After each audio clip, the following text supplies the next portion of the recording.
suffer no be small. But say I get sense. Poverty no good at all. Now it make I join this business. For one night you don't be cheap. It's once again. Everybody can pay up. If anybody follow move, my brother, I go chopper. National airport, National stadium, President, Mama, sister, brother, we dey move, I be the master.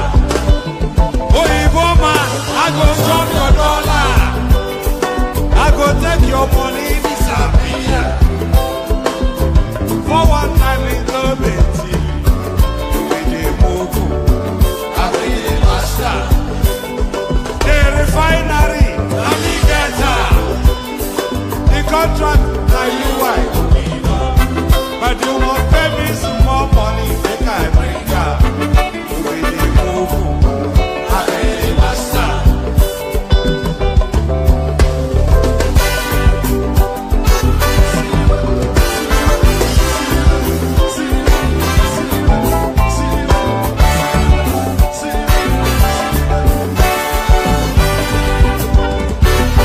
When do you go play one?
Have you noticed that thinking for yourself is now considered elitist? That being educated is suspicious? That checking facts is somehow censorship?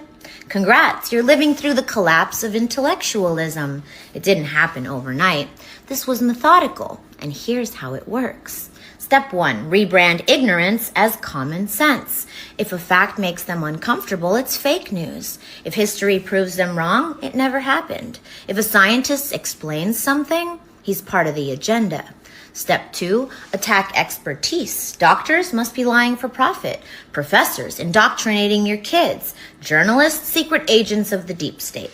Step 3, replace knowledge with loyalty. You don't need evidence, just the right echo chamber. You don't need research, just rage. And that's how we got here, where banning books is called freedom, where asking questions gets you labeled, where learning makes you the enemy. Because controlling what people think wasn't enough. They had to destroy how we think.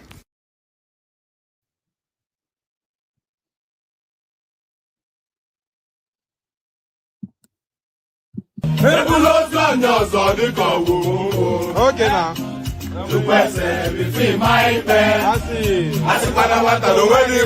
now. Okay.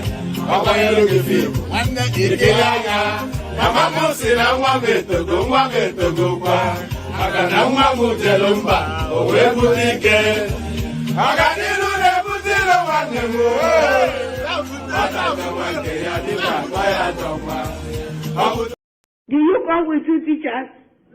You were not informed too? Continue. No problem. God will see us. There is God. There is God in everything we are doing. Those bloods that are sharing in Bronu will answer.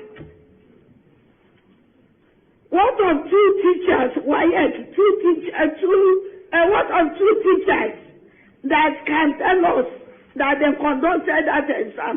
Do you come with any? Principal? No, too. You waka come. Okay. Now the first lady is calling you. Come, I want to help you. Come to find your child, your missing child. Will you keep quiet? No. Child. There is God, oh. There is God, oh. The blood we are sharing, there is God, oh. There is God, oh. There is God, oh.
Into the aqua of what Papa Jeremiah, chief of Baphomet Wolowo, the Kenyan philosopher, said when he described Nigeria as a mere geographical expression. 50 years after independence, we're still talking about zoning. Is reflective of the fact that Nigeria still wallows in a state of medicinal statism, cankerous tribalism, ethnocentric chauvinism, syphilitic parochialism, epileptic nepotism, catalyptic barakboism, and state brigandage of the bluest dye. Is reflective of the fact that Nigeria still wallows in a state of medicinal statism, cankerous tribalism. Donald Trump wasn't the only one making questionable statements tonight. Listen to Secretary Clinton at a fundraiser here in New York. Be grossly generalistic. You could put half of Trump supporters into what I call the basket of deplorables. My sister. They said it failed. That's the IRA. Animal talk, don't start talking. with my sister. They said it So failed. that's the IREV. The IREV is separate from the Beavers. The Beavers accredits people and then it's supposed to take a picture and upload it to the IREV. The IREV did not work on that day. Yes, me and you know the difference between all this. For the average Nigerian, that is all included. And I want to speak to the average Nigerian. What they've sold us, whether it's IRF, whether it's the IRA, what they told us is the Beavers is from this to this. We are Animal talk, don't start again.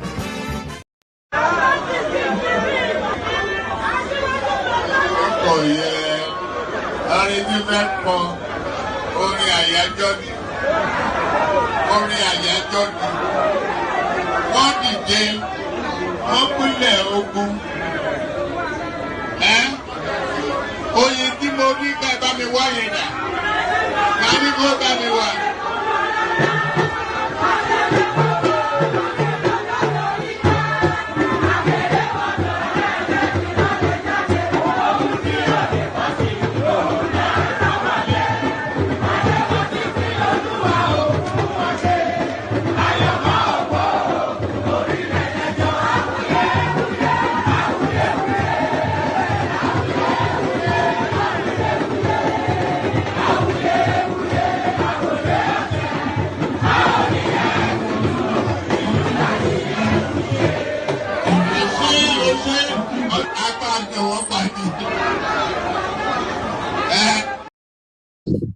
And it is right there. I'm a Nwapani. So I'm a Nwapani and all that.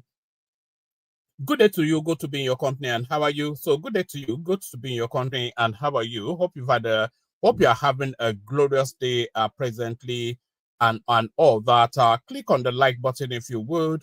Subscribe if you haven't already. There's a hyperlink that says StreamYard in the comment section. If you want to come and join me on the screen, click on that. Super chats towards the stream. Share the streams just as right there as you can. So those are the go-tos that we go to. So those are the calls to action. So we're calling those actions right now. If you want to adhere to them, then please do. You are under no obligation, of course, to do anything, but you're invited strongly to do those things. So click on like, click on subscribe, click on the hyperlink that says StreamYard. Share the links just as you can, and super chat towards the stream. So all those things. So all those things. So now let's just get started. So it's been long in the waiting, this particular stream that we're about to have now. So this stream is going to be one in a series that we're going to be putting out all the way up to 2027 when the election takes place. So a lot of there's been a lot of efforts trying to sanitize and sanctify the Peter Obi name. But of course, they say the internet never forgets. Even though they've tried to bury, you'll be surprised just how long how hard it took me to dig out some of this evidence. But they say the internet never forgets. So they've tried very hard to sanitize and to whitewash the Peter Obi image. But the history of the guy in governance and his business practices, they belie the lies that these people try to tell you. So in the course of this session, I'm going to bring you a series of incontrovertible evidence of what Obi's antecedent is. And the question that we're asking then is that, is Peter Obi, the former governor of Anambra State, is he a fraudster? So just for the purposes of full disclosure, a lot of you already know that I hold no truck with Peter Obi. I cannot abide the guy. I think it's a fraud. But does the evidence tell us that Peter Obi is indeed factually a fraud? So that's what we're going to be looking at now. And we're going to be kicking it off from here. So there's just an abundance of evidence that indicates in the direction that Peter Obi might be a fraud. But let's examine some of them in the course of this session. So we kick it off from here. So, and by the way, let me just show you this. So I'm going to be highlighting the dates of all these articles that I'm going to be reading out I'm going to be highlighting the dates of all these articles that I'm going to be reading out to you guys, just so you know that these things now, they are not new. These are historical stuff long before Peter Obi even had the ambition of becoming president. So these are not new things that have just come out now just because he's saying he wants to be president. So the date of this particular piece, the one we're starting with, is the 16th of October 2006. So it's as far back as then. That's where we're going to peruse. The question then is about Peter Obi a fraudster or not. So we're looking at the details now. You remember, of course, that Peter Obi was impeached as governor of Anambra State, but why was he impeached? So that's where we're going to be starting from. A case against Governor Peter Obi of Anambra State. So we start it off from here. Article 1. These are the details of what was indicted against him to then suggest then that he should be impeached as the governor of Anambra State. Case against Governor Peter Obi of Anambra State. So we started off from here. The first article of the impeachment petition, Article 1, that Mr. Peter Obi and Dame Virgie Etiaba, in violation of their oath of office and constitutional obligation not to allow their personal interest to influence their official conducts and decisions, did corruptly influence and cause to be placed huge sums of money belonging to Anambra State Governor in Fidelity Bank. So this Fidelity Bank, of course, at that time and probably still now, Peter Obi is the biggest shareholder in Fidelity Bank. So just pause for a moment and reflect on that.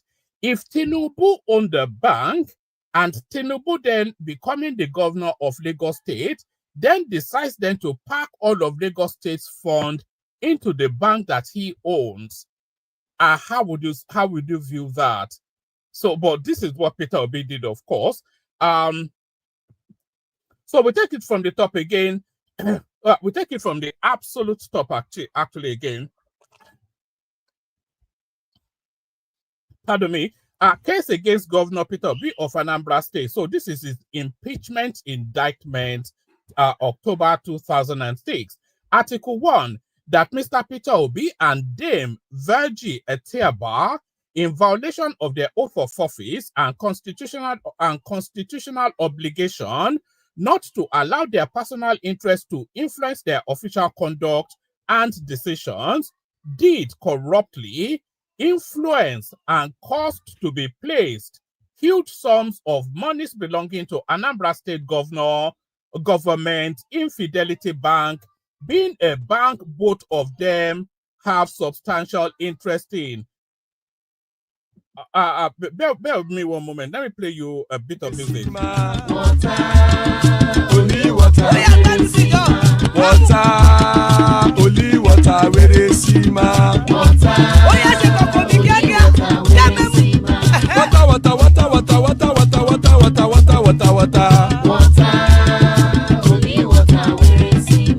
Hapa o naido.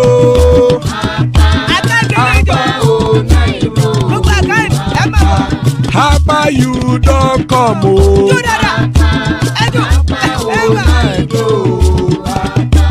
Hapa o naido.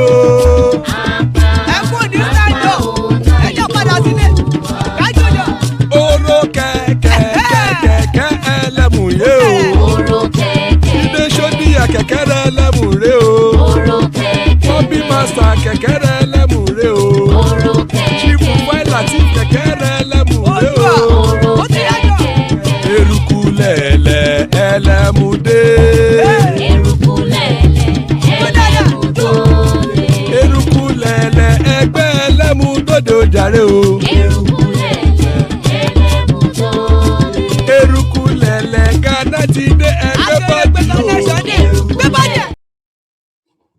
Oh, all right. So sorry about that. So let's pick it up from the top entirely all over again. Of course, the session now about is Peter Obi a fraudster or not, and what we're looking at first as the first evidential space that we're going to is the indictment petition against Peter Obi for his impeachment October 2006. So these are the allegations leveled against him for his impeachment in 2006. So we kick it off from here.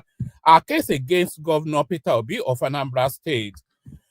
So Article 1. So this is Article 1 of that petition then, that Mr. Peter Obi and Dame Virgie Etiaba, in violation of their oath of office and constitutional obligation not to allow their personal interest to influence their official conduct and decisions, did corruptly influence and caused to be placed huge sums of money belonging to Anambra State Governor in Fidelity Bank PLC. Being a bank, both of them have substantial interest in, and of which the governor was the immediate past chairman, thereby putting themselves in a position where their personal interest conflicts with their duties and responsibilities, contrary to Code of Conduct for Public Officers, 5th Schedule, Section 1, 1999 Constitution. So that's the first allegation then leveled against Peter Obi for his impeachment. So imagine then that Peter Obi, then the president of Nigeria, he then parks a huge chunk of the Nigerian sovereign wealth in Fidelity Bank, a bank that is a major stakeholder, shareholder in. So that is the conflation that is going on right there. So imagine if that was Tinubu, imagine if that was that's a fraudulent act, by the way. It's not even sharp practice, that's entirely fraud. That you as a state governor, you use the influence of your office to move the funds of that state into your own personal bank. How can that be right? So that's one. That's the first article for his impeachment, 2006. Article 2, that Mr. Peter Obi, in violation of his oath of office and constitutional obligation not to allow his personal interest to influence his official conduct and decision, did corruptly influenced and caused to be awarded, and without due process, the contract for the construction of the governor's office complex, Oka, in the sum exceeding 100 million naira. So 100 million naira back in 2006 would be round about 40 to 100 billion naira now. So that's the size equivocation now. So it's essentially awarding 100 to 150 billion naira in new money. So we take it from the top of the article again. Article 2, that Mr. Peter Obi, in violation of his oath of office and constitutional obligation not to allow his personal interest to influence his official conduct and decision, did corruptly influenced and caused to be awarded. So that's one, without due process. So he's acting in singularity, is acting alone. So he's awarding contract without due process. This is what's been alleged, and this has been alleged by the State Assembly, by the way, that Mr. Peter Obi, in violation of his oath of office and constitutional obligation not to allow his personal interest to influence his official conduct and decision, did corruptly influence and caused to be awarded, and without due process, so without recourse to the parliament of that state, the contract for the reconstruction of the governor's office complex, Oka, in the sum exceeding 100 million naira, to one of his campaign managers and associates, Mr. I.K. Nwadu, using his company as a mere stratagem and instrumentality, thereby putting himself in a position where his personal interest conflicts with his duties and responsibilities, contrary to the Code of Conduct for Public Officers, 5th Schedule, Part 1, Section 1, 1999 Constitution. So that's the second article of impeachment. So we're seeing the patterns starting to emerge. So this guy now, he becomes governor, And one of his party men on his campaign is essentially Peter Obi becoming president of Nigeria and making a unilateral decision to change the naira note, and then without recourse to the Nigerian Senate, just award the contract to Aisha Yesufu. That is essentially what is going on there. So this is a man of integrity and probity, by the way. So that is Article 2. Article 3, that Mr. Peter Obi, in violation of his oath of office and constitutional obligation not to allow his personal interest to influence his official conduct and decisions, did corruptly influence and caused to be awarded to his kinsman, Mr. Anthony Akulu, using Akulu's company, the contract for the construction of buildings in the so-called business village worth over 100 million naira without due process and appropriation of the State House of Assembly, thereby putting himself in a position where his personal interest conflicts with his duties and responsibilities, contrary to the Code of Conduct for Public Officers, 5th Schedule, Part 1, 1999 Constitution. Article 4, that Mr. Peter Obi, in violation of his oath of office and constitutional obligation not to allow his personal interest to influence his official conduct and decision, did corruptly influence and cause to be awarded without due process and competitive bidding the contract for the construction of State Secretariat Complex at the cost of over 500 million naira. So this is the one I wanted to land on. So the name that I'm going to mention now, I want you to hold on to that name because that name is quite important. So this is now, this contract now, this is 2006, is for 500 million naira. So we're looking then in the, so if we were to dollarize it, that's about, the equivalency now will be what, 100 to $250 million thereabouts. So he's awarding essentially $250 million contract in this particular fourth article. But the name I'm going to mention now, I want you to hold on to it. So I'm going to start from the top again, and when I get to that name, I'll highlight it. That Mr. Peter Obi, in violation of his oath,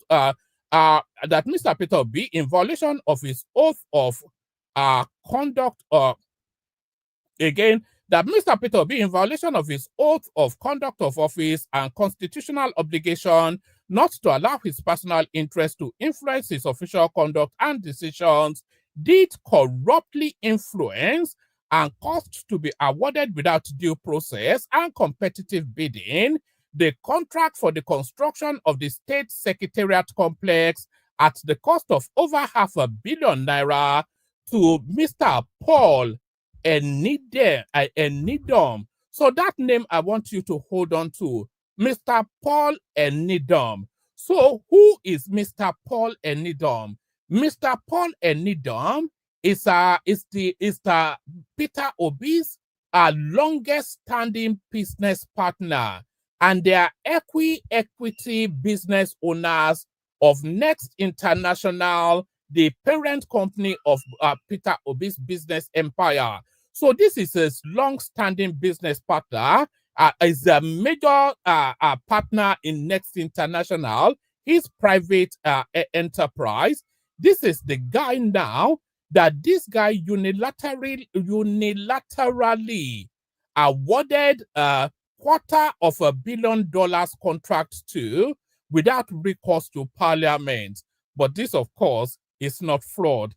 That Mr. Peter Obi, in violation of his oath of office and constitutional obligations not to allow his personal interest to influence his official conduct and decision, did corruptly award and caused to be corruptly influence and caused to be awarded without due process and competitive bidding the contract for the construction of the State Secretariat Complex at the cost of 500 million naira to Mr. Paul Enidom, Paul B. Nigeria Limited, his partner and business associates, with whom he is jointly with whom he is jointly enterprise in the development of a shopping complex situated in the Central Business District, Abuja, opposite Depi Harima House, Federal Ministry of Transport, adjacent to the Central Mosque.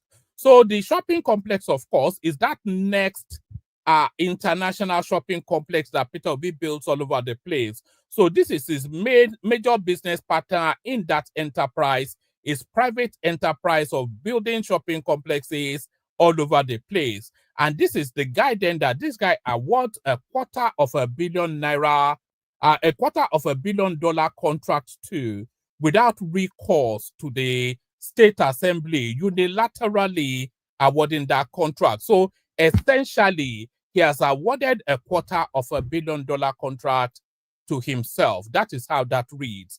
Article 5, that Mr. Peter Obi and Dame Virgie Etiaba, in violation of their oath of office and constitutional obligations not to allow their personal interest to influence their official conduct and decisions, did corruptly and without due process, competitive bidding and appropriation by the House of Assembly, did award contracts for the following: several township roads, construction of IGR building, purchase of 20 refuse disposal vehicles, and 4 payloaders, construction of new office building for Ministry of Lands, purchase of 40 buses, construction of new stock exchange building at GRA Onitsha. So what we're seeing now is that Peter Obi is essentially he essentially ruled Anambra State like a czar. You know, he just woke up, make whatever decisions he wanted to make, and actioned it. So he had no truck with all of the checks and balances that we put in place to try and make sure that transparency and equity and due process are observed within the Nigerian governance space. So he had no truck with that. So he just abandoned the assembly. He, of course, he controlled the accountant general of the state. So he would just wake up, award a contract to one of his party men, and invoice it to the accountant general to pay it out. And that was essentially without any recourse at all to due process. Article 6, that Mr. Peter Obi and Dame Virgie Etiaba, in breach of their constitutional duty as governor and deputy governor respectively, to execute the laws made by the State House of Assembly, have refused to continue the execution of various road projects awarded by the past administration pursuant to the Anambra State appropriation laws, occasioning huge losses to the state of heavy deposit of money already paid on the road by the state government to wait. And then it goes on to list all the projects that had been abandoned because, of course, it was Ngige that initiated it, so he abandoned them. Not minded if they were fit and proper and important to the Anambra or not. Article 7, that Mr. Peter Obi and Virgie Etiaba, in breach of Section 7 of the 1999 Constitution and Anambra State Local Government Law 2002, constituted themselves into sole administrators of the 21 local government councils of Anambra State. So of all of the monumental frauds, that might well be the epicenter of it all. That might well be the marquee of all of the frauds now that's been leveled against Peter Obi. So he took charge of all of the 21 local government areas, and of course the allocation from the federal space coming to those local government areas. He took charge of all of those monies as well, and he refused to conduct local government elections for the 7 of the 8 years that he administers that state. So what happened to the local government funding is all lost in the fog of it all. But I will tell you what happens to the local government monies. I'll tell you in a moment. But let me finish this, and then we'll go to exactly what happens to the local government monies. Pardon me. Article 8, that Mr. Peter Obi and Dame Virgie Etiaba, in breach of section 162 sub 678 of the sub 6, question 162 subsection 6, 7, and 8 of the 1999 Constitution and Anambra State Joint Local Government Distribution Account Law 2002, have constituted themselves into sole administrators of the state joint local government account and sole custodian and disbursers of the local government funds. So they essentially seized charge of the local government funds without any recourse to accountability and disappeared the money between the two of them. Article 9, that Mr. Peter Obi and Dame Virginia Etiaba, in breach of their constitutional duties to execute the laws made by the Anambra State House of Assembly, have unilaterally dissolved some statutory bodies and commissions, particularly the Anambra State Universal Basic Education, and they tell us that it's all about education, contrary to the ASBEB Law 2002.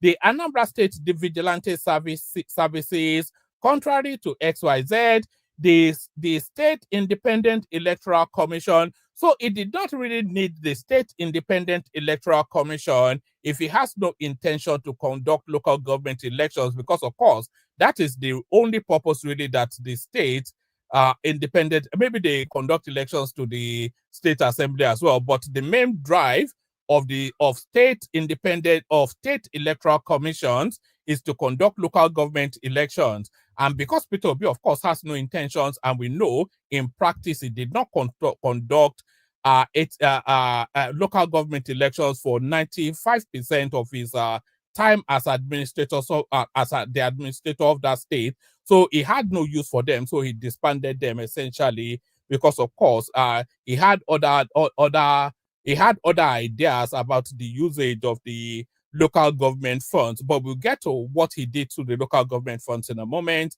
That Mr. Peter Obi and Dame Virginia Etiaba, in breach of their constitutional duties to execute the laws made by the Anambra State House of Assembly, have unilaterally dissolved some statutory bodies and commissions, particularly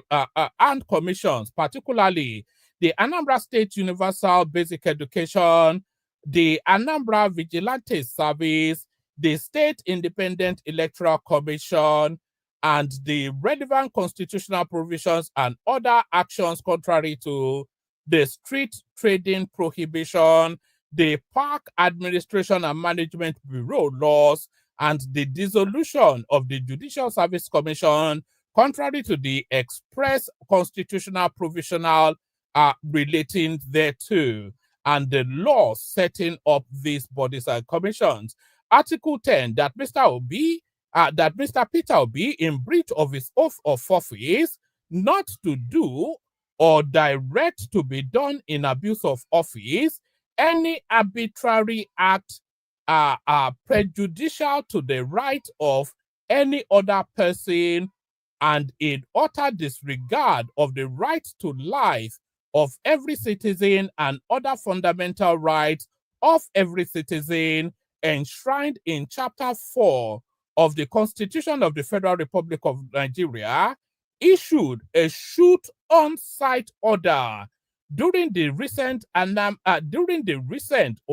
crisis, leading to the death of over 700 innocent citizens of Anambra State. This was widely reported at that time, by the way, so there's no equivocation about that. Article 11, that Mr. Obi, in breach of his oath of office to devote himself to the service and well-being of the people of Anambra State and Nigeria, failed to show concern and sensitivity to the victims of both injured and bereaved of his shoot-at-sight order through remunerations and compensation, but rather justifying his obnoxious order on the need for increase in internally generated revenue, which said revenue have even plummeted in spite of the high number of casualties. So those are the allegations then that they used to impeach Peter Obi, or they presented for the impeachment of Peter Obi. Therefore, we, the undersigned member of the Anambra State House of Assembly, in accordance with Section 188, Sub 2 of the Constitution and pursuant of the foregoing, do hereby present to the Honorable Speaker, Anambra State House of Assembly, with this notice of allegations against Mr. Peter Obi and Dame Virginia Etiaba, the governor and deputy governor, respectively, of Anambra State, who by the foregoing are guilty of gross misconduct in the performance of the functions of their offices as governor and deputy governor, respectively, of Anambra State, Nigeria. So there it is right there. So, I mean, it's just unbelievable. This guy he was parking Anambra State funds into his own personal bank, Fidelity Bank. He was awarding Anambra contracts to his own self via his business partner Next International. Never any recourse to the assembly in anything that requires due process and checks and balances. And he was just killing and shooting people all over the place. But then, of course, is now this new now found saint. So in that petition, in the allegations in that petition for the impeachment of Peter Obi, we learned there that this guy did not conduct any local government elections, and instead he co-opted the local government funds into his wider budget. So what did he do with the local government funds? So we come here then to find out, and this also was widely reported. So again, we document the date of this publication then. So you're aware then that it's not contemporaneous. So the last one that we read was October 2006. So this one right here is July the 1st, 2009. So it's right there. It's on Vanguard, July the 1st, 2009. So it's not even anything that, so because Obi wants to be president. These are the historical journeys. These are the antecedents of this guy now to beg the question if he's probably one of the most fraudulent politicians that Nigeria has ever experienced. So we heard that he was co-opting the local government funds. But what was he doing with the local government funds that he was co-opting? So maybe this now next article will shed some light on that. So to this now next one, Governor Obi in the web of 250 million naira controversy. So let's come to here.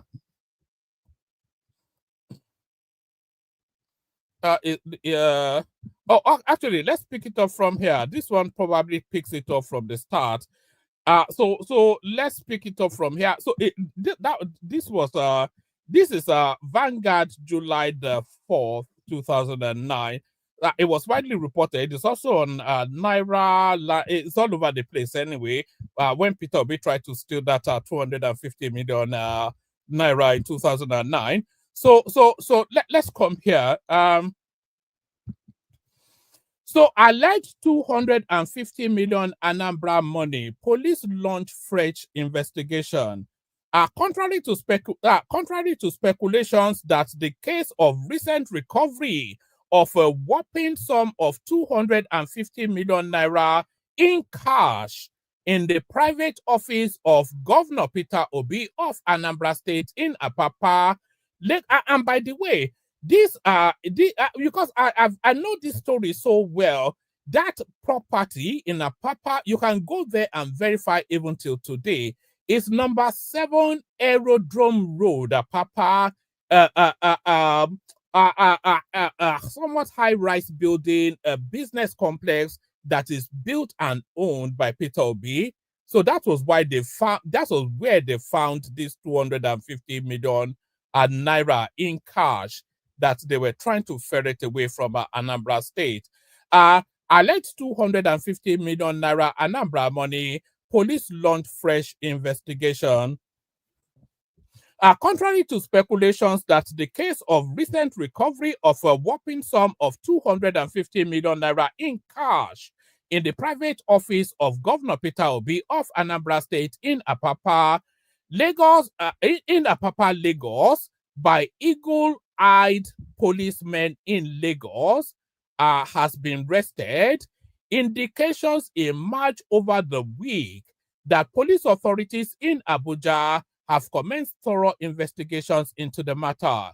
This is just as untold details of the circumstances that led to the strange discovery and the role played by all the parties involved, including the police, were unfolded by reliable police sources at the force headquarters in Abuja. And by the way, this storyline came out in this is a story going back to July 2009. That's the date right there. So it's nothing even anything about attacking Peter Obi because he wants to be president. This is as far back as July 2009. Contrary to speculations that the case of recent recovery of a whopping sum of 250 million naira in cash in the private office of Governor Peter Obi of Anambra State in Apapa Lagos, by eagle-eyed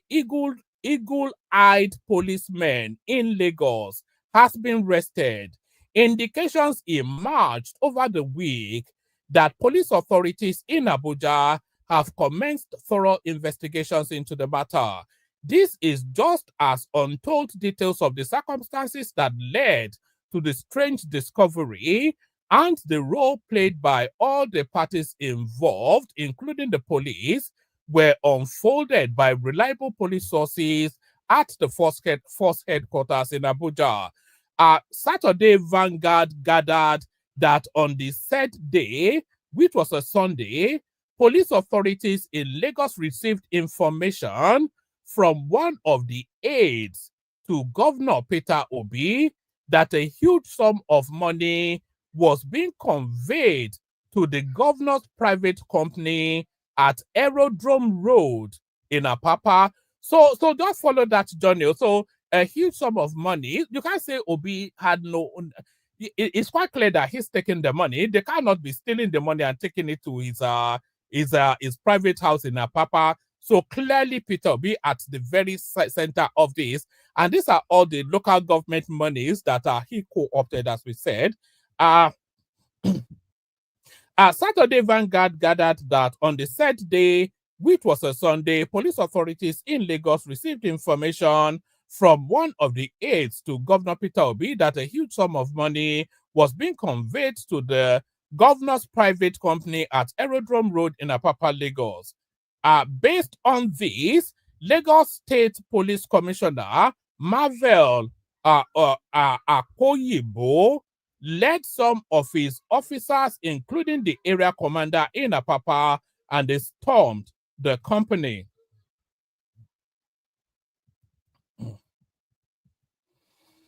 Right. Police sources said on getting to the scene, they saw the exotic jeeps that transported the money, which were arranged in suitcases inside the premises. The police reportedly instructed one of the aides to the governor, who was seen there to the police reportedly instructed one of the aides to the governor, who was seen there, to inform the governor of their intention to inspect the vehicle. So they have to tread carefully, of course, because the governor has impunity, and that impunity, it covers sort of his properties as well. So they can't go directly as they would the average criminal. The police reportedly instructed one of the aides to the governor, who was seen there, to inform the governor of their intention to inspect the vehicle. At this juncture, according to the report, the governor instructed his aides not to open the vehicle until he comes to Lagos. As soon as the commissioner of police was informed of the governor's directive, he reportedly deployed policemen to guard the vehicles until the arrival of the governor. That Sunday, at about 2:30 p.m., both the commissioner of police and Governor Obi arrived at the scene with their entourage, and the police commissioner insisted that the vehicle must be thoroughly searched in the presence of everyone, because the information received was a case of arms and ammunition being stockpiled for the 2010 election in Anambra State. Governor Obi, who was reportedly not comfortable with the commissioner's directive, was said to have capitulated by directing his aides to open the vehicle, and this led to the discovery of a whopping sum of 250 million naira. Saturday Vanguard learned that at this stage, the Commissioner of Police quickly alerted the Inspector General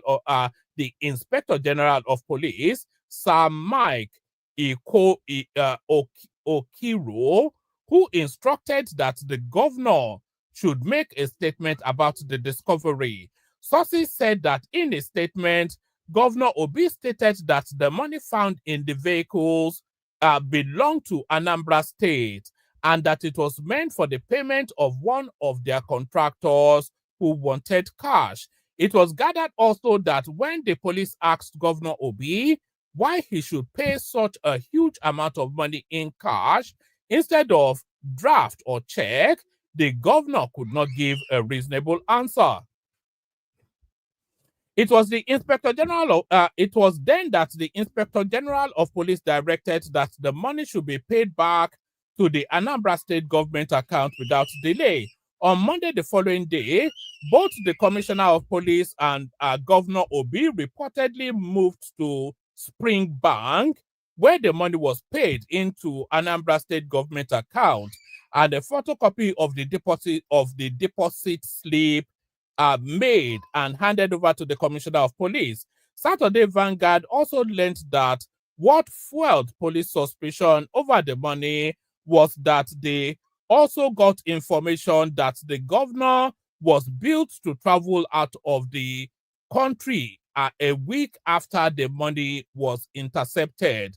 To worsen the speculation, Governor Obi reportedly traveled overseas after the incident.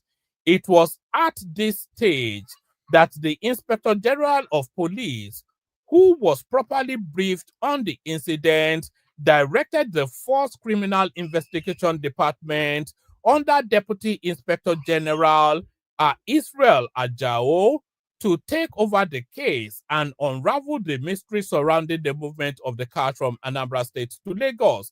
The IGP's directive was also said to have been prompted by the fact that the contractor whom Governor Obi claimed owns the money never showed up at all stages of the discovery, and the fact that Lagos State Police Command preliminary investigations revealed a case of money laundering against the governor.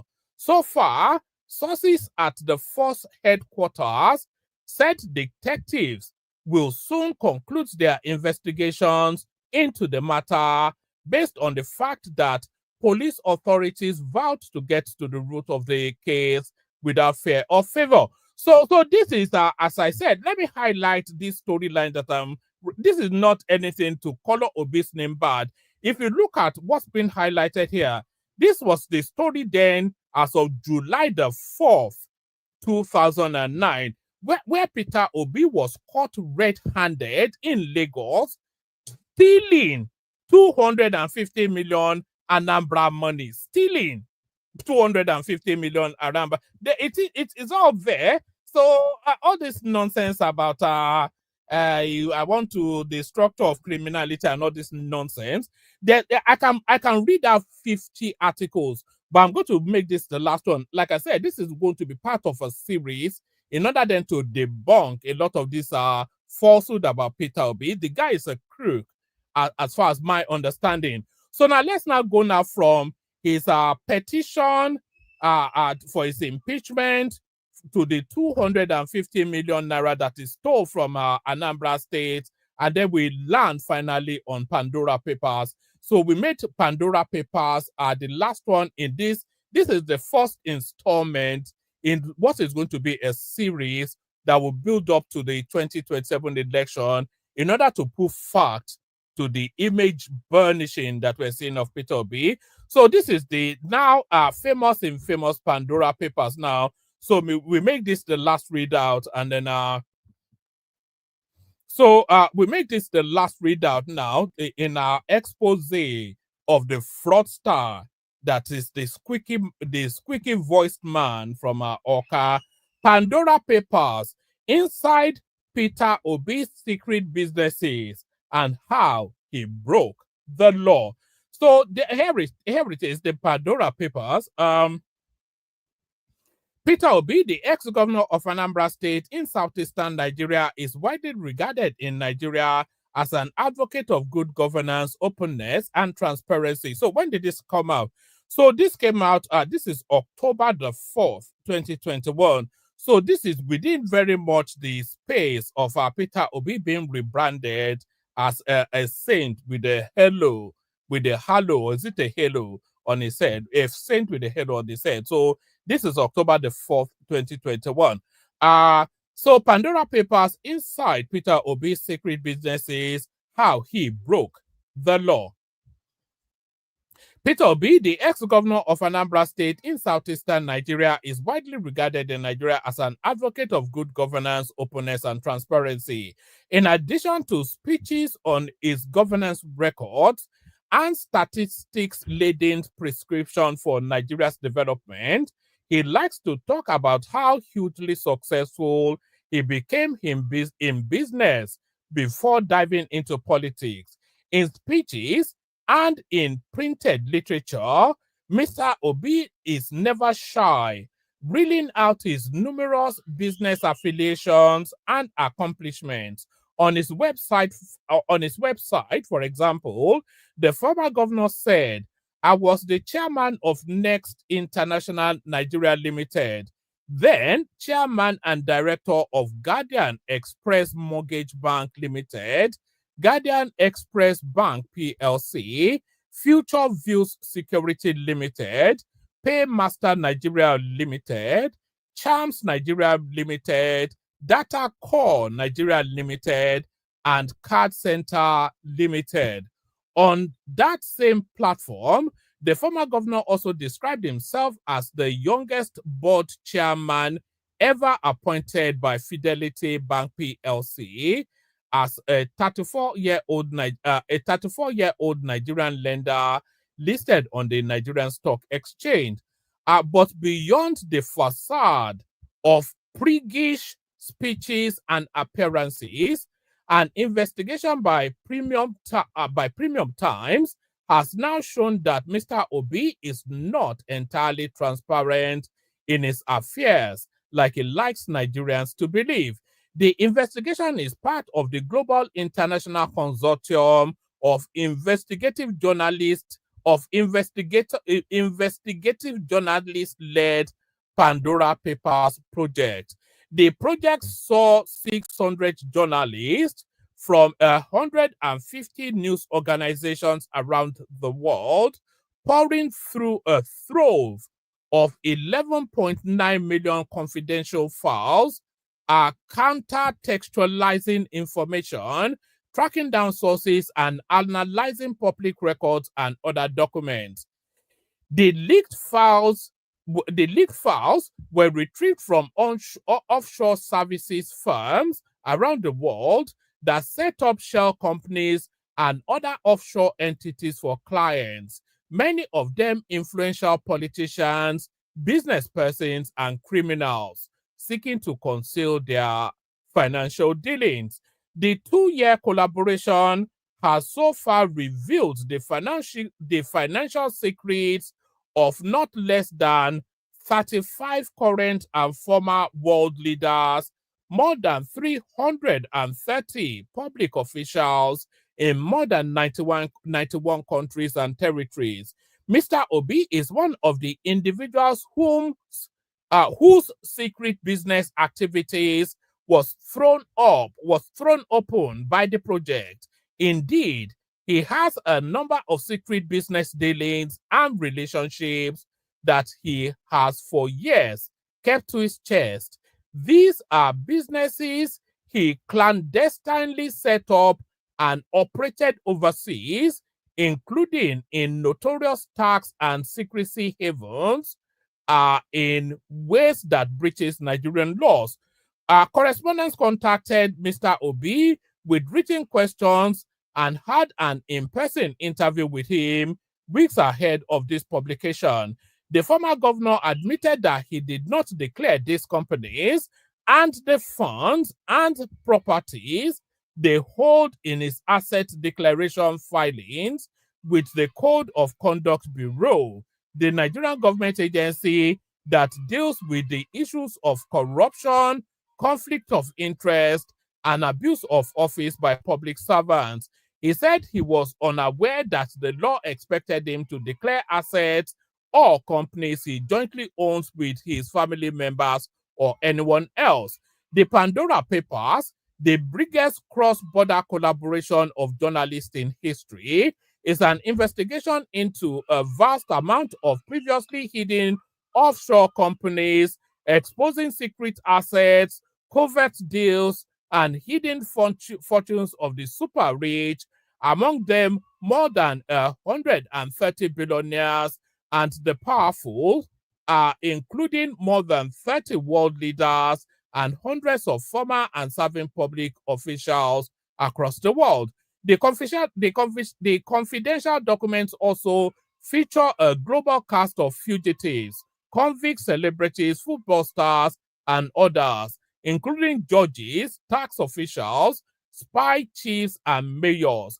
The leaked record came from 14 offshore services firms from around the world that set up shell companies and other offshore nukes for clients like Obi, who seek to shroud their financial activities, often suspicious, in secrecy. So now we get to Peter Obi. Peter Obi, his daughter, and a secret business. Mr. Obi has two children, a daughter, Gabriella, from something Obi, and a son, Gregory Peter Oseloka Obi. Sometime in 2010, more than 4 years. So this is the bit that I want you to. This is where I want you to start paying attention. So it says sometime in 2010, more than 4 years after he became governor. So Peter Obi was already the governor of Anambra State for a full term already at this stage. Sometime in 2010, more than 4 years after he became governor, the politician developed an appetite to set up his first discrete company in the British Virgin Islands. He named the company Gabriella Investment Limited after his daughter to set up what has now become a convoluted business structure. Mr. Obi first approached Access International, a secrecy enabler in Monaco, France, to help him incorporate an offshore entity in one of the world's most notorious tax havens, noted for providing conduit for wealthy and privileged corrupt political elites to hide stolen money to avoid the attention of tax authorities. Tax havens are politically and economically stable offshore jurisdictions or companies with extensive laws and systems that provide little or no tax obligations, but enable high secrecy and privacy protection for foreign individuals and businesses. Mr. Obi also paid Access International to provide nominee directors for the company. Nominee directors are residents of tax havens paid to sit on boards of companies to hide the identity of real owners of offshore firms. So, after accepting a brief from the then governor or his representatives, Access International officials headed to British Virgin Islands, a notorious tax haven, where it contracted a local registered agent, Aliman Cordero Galindo and Lee Trust Limited, to set up Gabriella Investment Limited for Mr. Obi. The 36-year-old is a Panamanian law firm. So that's the this Cordeso or whatever.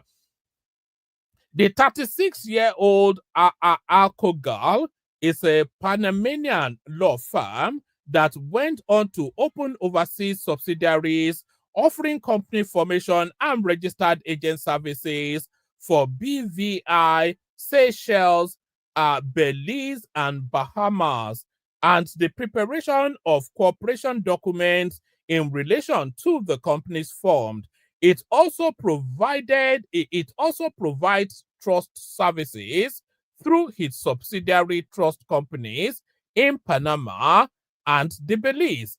After extensive documentation, Gabriela Investment Limited was born on November the 17th, 2010, with registration number 1615538. Two figureheads, Anthony Jesse Van Veroon and Lance Lawson, were appointed its first directors, while ultimate control resides with Mr. Obi.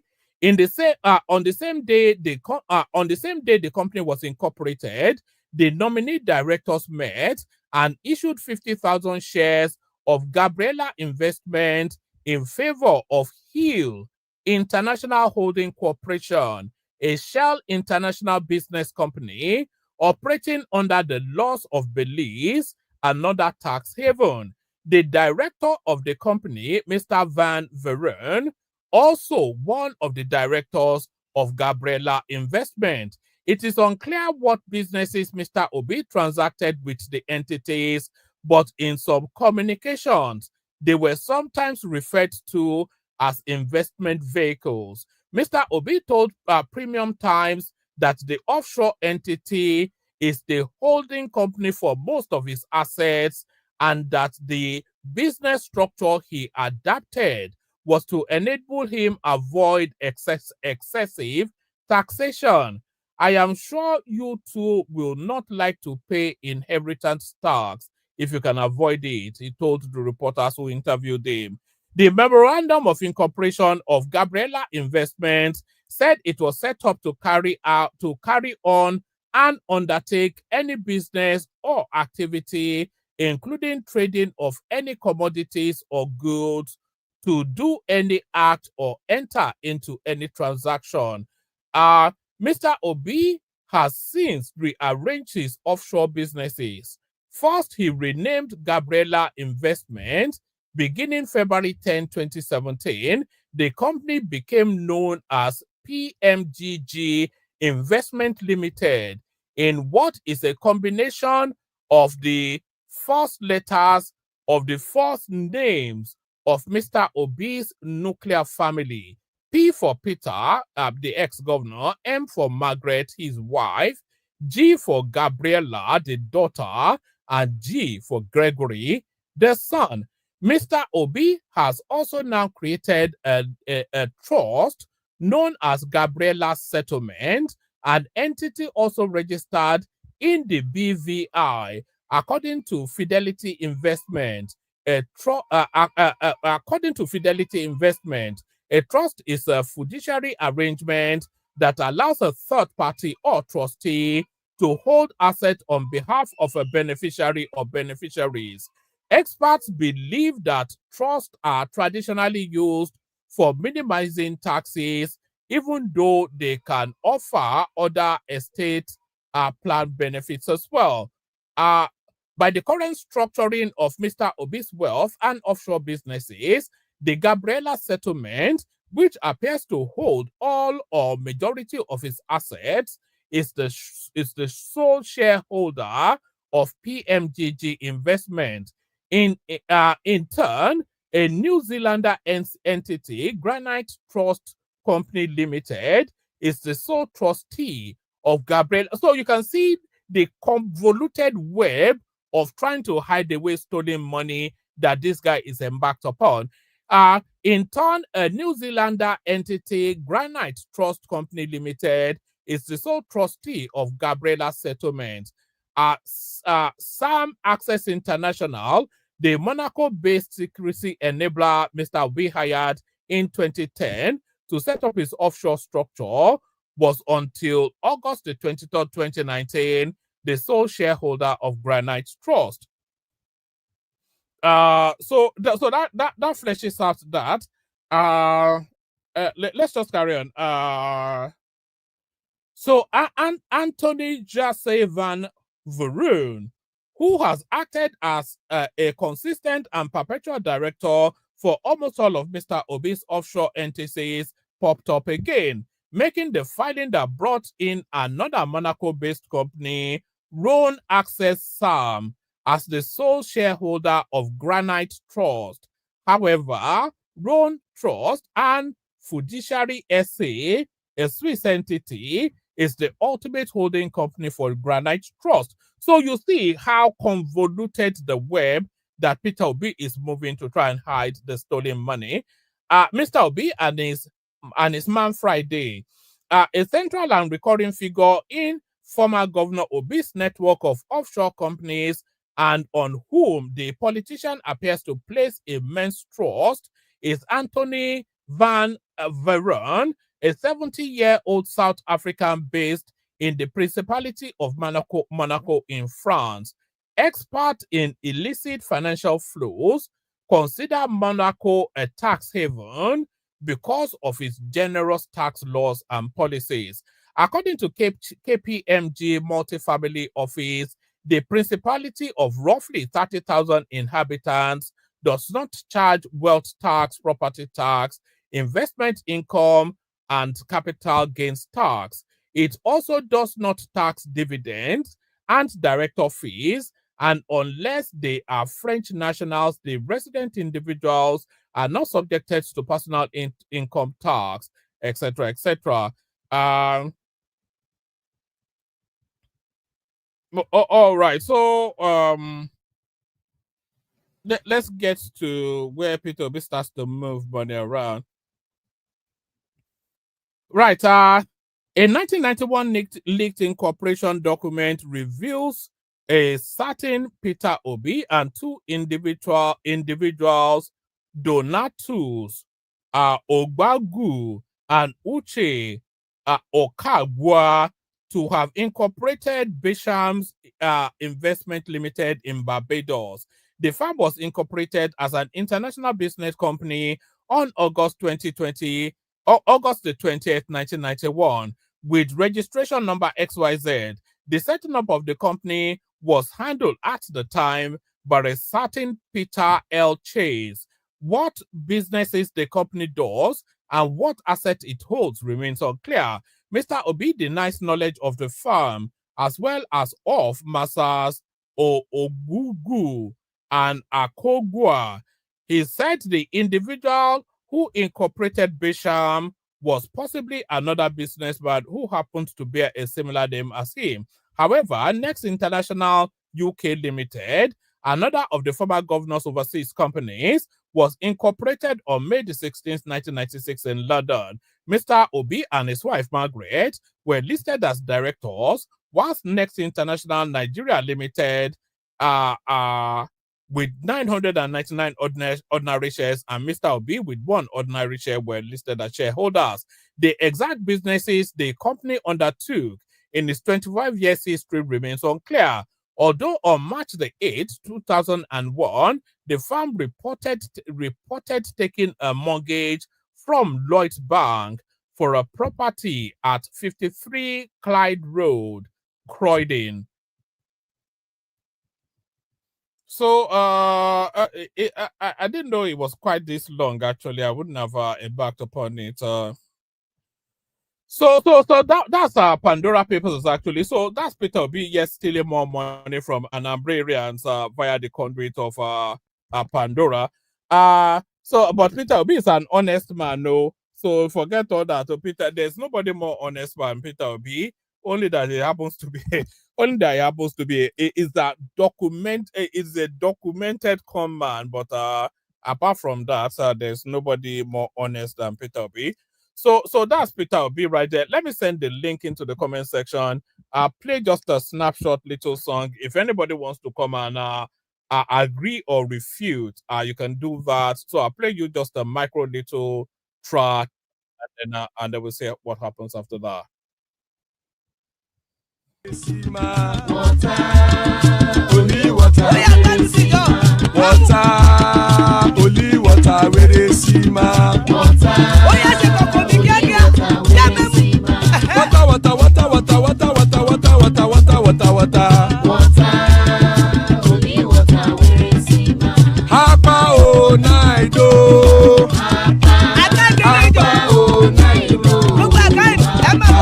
Hapa you don't come o.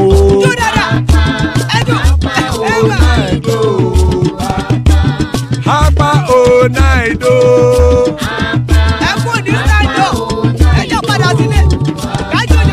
Oro kẹ̀kẹ́ ẹlẹ́mù yé o. Ilé sọ́dí àkẹ́kẹ́ ẹlẹ́mù rẹ o. Bobby master kẹ̀kẹ́ ẹlẹ́mù rẹ o. Chifu Wáìlà tí kẹ̀kẹ́ ẹlẹ́mù rẹ o. Eruku lẹ̀lẹ̀ ẹlẹ́mù dé. Eruku lẹ̀lẹ̀ ẹgbẹ́ ẹlẹ́mù dòde ojàre o. Eruku lẹ̀lẹ̀ Ghana ti dé ẹgbẹ́ bọ́ọ̀dì o. Ọmọ ẹlẹ́yẹ ẹ̀yẹ o ó dìlé o. Odúyẹ̀lá ẹ̀yẹ o ó dìlé o. Petrosonana ẹ̀yẹ o ó dìlé o. Petrosodúnkẹ́ ẹ̀yẹ rẹ̀ ó dìlé o. Ẹlẹ́kọ̀ ọ̀run mú ìní o.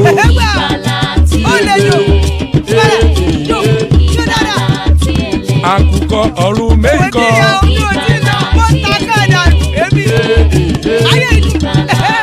Ikú kò ní ríwà gbéṣe o.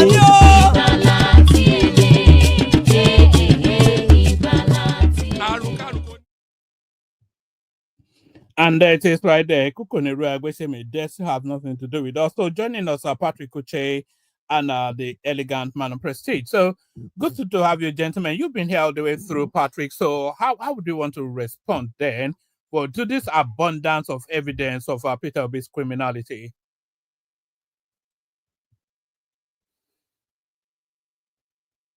Patrick. Hello. How you doing? One man, good evening. The question is, why is Peter Obi not in jail for all of these stealings that he has been doing? One man, good evening. Good evening. Good afternoon to you. Good evening. Okay. Number one, I want to debunk all those papers you read because by now Peter Obi have debunked all those papers. The man is genuine. The man did not steal our money. I'm from Anambra State. From Anambra State. The man didn't steal our money. But I have a question I want to ask you. Say Peter Obi stole 250 million, put inside the boots. And the same reading, you say Peter Obi have Fidelity Bank, the own bank. Where somebody own bank, what are you taking money inside the car from East to Lagos? Why Peter Obi not put that money inside the bank? If you want to store the money, you're supposed to put that money inside the bank. You have a question. You asked the question. He doesn't want to leave an audit trail. He wanted to steal the money, to steal the money. Sometimes you people read this or you people cannot ask your question. Ask question by yourself. If you want to steal that money, you want to leave an audit trail. So it stole the money in cash. It took it to Lagos to convert it to hard currency at the Bureau de Change and then run out of the country. Let me tell you. If you no, it doesn't make any sense. If you say it does that allegation.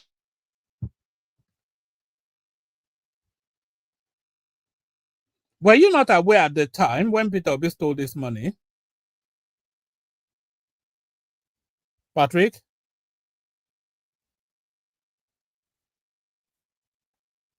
Can anyone hear me? Prestige, are you there? Yeah, I can hear you. All right. I'm not quite sure this guy has any grasp of it. If he's stealing the money in cash, then he clearly doesn't want to leave an audit trail. The police established that he was due to travel a couple of days after that and they concluded then that money was to be converted into hard currency, and he would just run out of the country with it. So that was even red-handed anyway. So I'm not quite sure. He gave excuses, but he didn't deny it. So I'm not sure why anybody should deny it on his behalf. If Tinubu was caught, by the way, with 250 million in cash in Bodilion, how would that spin? Do you want me to start? I don't know where Patrick is. I don't know where Patrick is. I think it's a connection problem. It's in Nigeria. Yeah, there he is. So Patrick, where are you? Where are you joining us from, by the way, Patrick? Are you in Abakaliki somewhere? I'm from Abia State. Patrick, where are you I'm now? Abia Where are you State. now? Huh? Okay, all right. I said I'm Abia State. I said, live in okay, Abia. all right. We were wondering why your system. No, we I'm heard from you. We Anambra wondered why your State. system was dropping. Yeah, I'm from Anambra State. But you live in Abia. So I will tell you the reality. Peter Obi, Yes, no. Peter Obi The no question I was Stony, putting to Peter Obi Prestige. no Stony any money from Anambra State because the time Peter Obi He was enter caught as by a the governor police now. of So what are you Anambra even State. saying? He was caught by the police now. Huh? What are you saying? He was caught by the police. He was caught by the police now. Yeah, it was With the money, red-handed. not him. Port of correction. He didn't caught for not the driver. You know, Now the sometimes driver people steal 250 million. no. Anambra House know of more about Assembly, it. not Peter Obi. Anambra House of Assembly want to use that money buy equipment for insecurity in Anambra State, not Peter Obi. Peter Obi may appear because of his governor. 250 million He want Peter Obi appear there. He want to clear the air. You know about the money. Let me ask you. Let me ask you this question. Why was that money intercepted in his property in Apapa Aerodrome, number 7 Aerodrome Road? Why was that money intercepted in Peter Obi's because property? Anambra House of Assembly want to use the money buy some equipment in Lagos. Then So why was the money? Do they not have a state house in Lagos? Anambra has a state house in Lagos. So why was the money intercepted in Peter Obi's personal property? Yes, Anambra State House of Assembly want to use the money, not Peter Obi, Port of correction. You people is making mistake because he is governor. No, he is governor. Okay. He don't want to steal the money. When the police, hold on. When the police intercepted that money, the contractor then never came forward to say, yes, I am the person that this money was intended for. And the police then contractor cannot make appear because governor was already appear. Contract because all those equipment now. Some people cannot receive. No, some people cannot. I cannot send money with. I cannot do transfer for them. They would like to pay.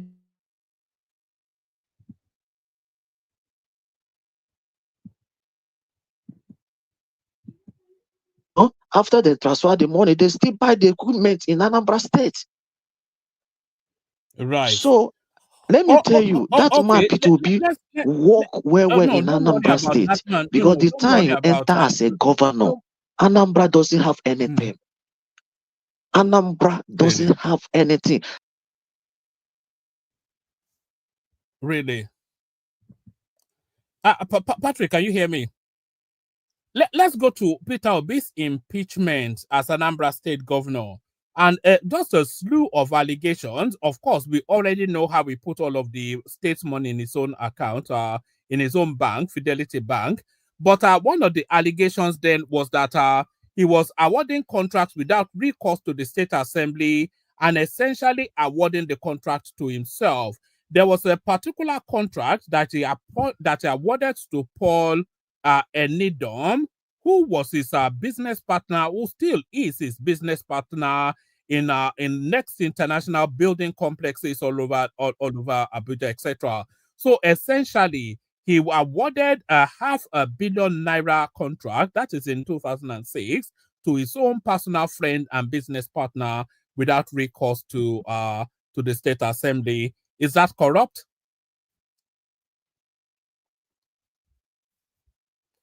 Patrick, are you there? All right, Prestige. I think you have to come in. Patrick's connection is not exactly. Oh, okay. Yeah. Good morning from here. Good evening. Good afternoon. One man. Is anybody else in the studio? It's just the three of us for the moment. Okay. So let me go ahead and start. But before I start, let me come in on a more let me come on a more civil note because I'm going to debunk some of the things he said. So, one man, the question to you: why you didn't go to the Unity Cup yesterday? It's just about 1.5 mile or less than 1.5 mile from Beacon to Brestford. Why you didn't go? Both of them in London. I wasn't even aware that it was going on. If I was aware, maybe I would have. I'm not fully into football, especially not Nigerian football. Oh, okay. Yeah, I mean, the stadium was packed. I think it was about 45,000 capacity. It was fully packed between the Ghanaians and the Nigerians. Of course, it's just a friendly game. What they call Unity Cup. I think the final is going to be played on It's going to be played on Saturday, but I don't know who made the schedule. The people that made the schedule, that was a shamble because they didn't consider the audience viewing the game because the game was going on simultaneously the same time. KC game was going on, the final of Europe Cup. I mean, I was kind of divided. I was watching both, but I was more I was watching both of the game at the same time. So I had two TVs set up, Well, I was watching one on YouTube, you know, in a large screen. Then I was watching one on TV. But the point I'm trying to make, I don't know why they scheduled the game. And the final is tomorrow between Nigeria and Jamaica, because Nigeria beat Ghana. But having said that, I don't know why they scheduled the game tomorrow too, because tomorrow is the final of the European Cup between Paris Saint-Germain and Inter. And the schedule, Yeah, the Champions League. Yeah, the Champions League. I don't know why they scheduled the game tomorrow. I don't know It's what time quite that dumb, isn't this it? one is coming up. Is it a But private company running it, or who is running it? yeah, but they should have do their diligence if they want to make more money from private viewing. But anyway, having said that, let me pay some congratulations to some people before we proceed. Like I said, I'm gonna start on a more civil note. Congratulations to Olayemi Kadosa for being nominated the Central Bank Governor of the Year. So that was held in Abuja. Yes, was it yesterday or something like that? Yeah. That will upset quite a few obedience, I'm sure. Well, it's just a nomination. I mean, it's not a matter of the guy is not intelligent or whatever. What are they? I mean, it's just a policy maker. So, but anyway, I mean that's their problem. But I just have to say it. Then, secondly, for the retake of the WAEC, and there has been an outstanding because after the accumulation of the one that they did before and the one they just did last week or whatever, this is the best. Overall result is the best, the best ever since 2013. I think the closest one was the one of last year that the result was high. So a lot of people score high mark. There was about two people that actually scored. That I think they scored initially. The first guy, yeah, I forgot his name or whatever. They initially gave him 168, but right now the guy scored 364. Another lady scored about 360. So even I thought the little time, I thought they should have given them more time, at least a month or 2 months to prepare. But that showed the resilience of Nigerians young kids. So this is the best result ever. It better the result of last year, even with the whole shenanigans or whatever league that went into it. But congratulations to the young Nigerians. So that's where I come in that result. So let's go to the topic.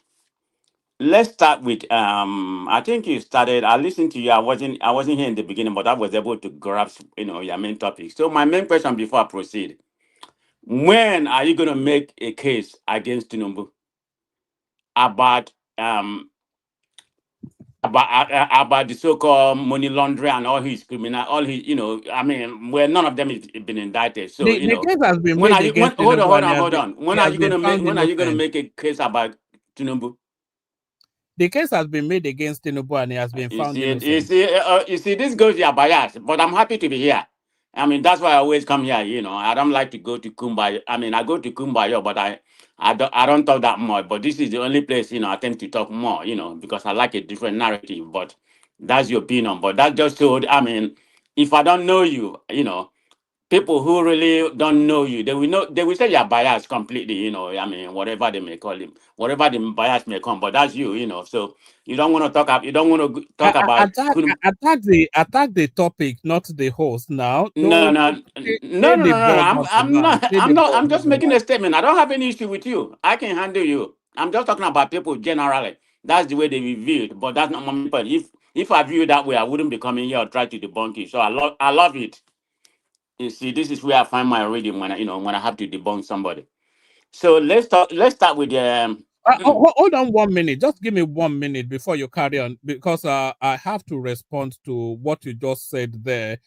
I can't just let that fly. I have to respond. Have you noticed that thinking for yourself is now considered elitist? That being educated is suspicious? That checking facts is somehow censorship? Congrats, you're living through the collapse of intellectualism. It didn't. All right, carry on, Prestige. Yeah, thank you very much. I just want a balance. I mean, ordinary independent somebody we want a balance, because Obi is not the only person Obi is not the only criminal you so called in Nigeria. I mean, there's more people on higher pedigree. Atiku is higher than him. Of course, our number one citizen, is way higher than him. So, if we have to if we have to balance things, we have to do something equally, show balance in other words. But anyway, this is a platform. You choose to do it the way you want, but that won't stop me from pointing out where I think you're biased. So let's go. I'm glad somebody's here. About two more people is here, different point of view. I don't like to just talk to you, or maybe the other party that was there probably share a little bit of my point of view, but I'm glad we have a dissenting opinion here. So that makes it interesting. So let's start with your first narrative. See, you debunk what you're going to say without even saying it. So, just to let you know. Is that is that who is that? It's one Yoruba guy like that. Oh, I know that's my brother. You can get I know who he is. That's my Democrat brother here. We are good. That's Adewale. Yes. I know it's Adewale. I'm just messing. I know it's Adewale. We good. It's all politics. So let's go on. Adewale, don't make me laugh, okay? So let's go on with your first narrative about Obi impeachment and how he was crooked and everything. So I think there are some points that need to be corrected. But before I proceed, let me put this caveat. I'm not coming here to defend Obi that he probably doesn't have any hidden up a crime in his portfolio. I don't know, but none of them has been indicted. So that's why we say it like that. Let's talking about the governorship of Anambra State. He came into power in 2000. I think in March or whatever 2006. That's when he came into office. So you are talking about he was impeached because of his criminality. That is totally wrong. Go and read it. The fact we check itself. Obi was impeached because he refused to inflate the budget. That is the premise of everything.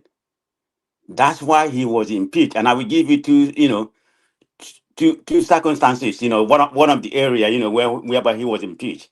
When he first came in, when he first came into office, there was I think there was a budget that was approved for 298 million. Obi said no, he's going to repair. That was the office. Yeah, that was the governor office that was approved for 298 million. Obi said, no, that's too much, because he was already a businessman, so he knows how everything works. Remember, this guy was, chairman of many banks, almost about 7 or 8 banks, and a trader. This man already made money. So let's put that in context. He knows what business is all about. I mean, like Mr. Trump said, I'm a business person, so I know how things work. So Obi said no. So Obi decided to repair that office for, I think, about 43 million. But the original budget was approved for 298 million. That is exactly what goes in Nigerian politics. That's why we have budget padding right now. Everybody know about what just transpired this year. This current budget we have in Nigeria right now, about 12% of that is padded. So we're not talking about. I'm just giving you an example in context. Obi repair his office for merely 43 million naira out of the 298 million. So they say why he has to do that. That he broke the protocol. Why did they say that? because people want all those padded budget to benefit them. I remember the House was already in section, most of the houses, they already elected them. This is the way they have been operating in that state and every other state, investing in our money, padding the budget. And that's exactly what they did. He merely repair his office with 43 million from almost about 300 million. Imagine that. Is that not a criminality in Nigerian paper, in Nigerian place? I think there's another one too. I think it's called headed paper or something like that.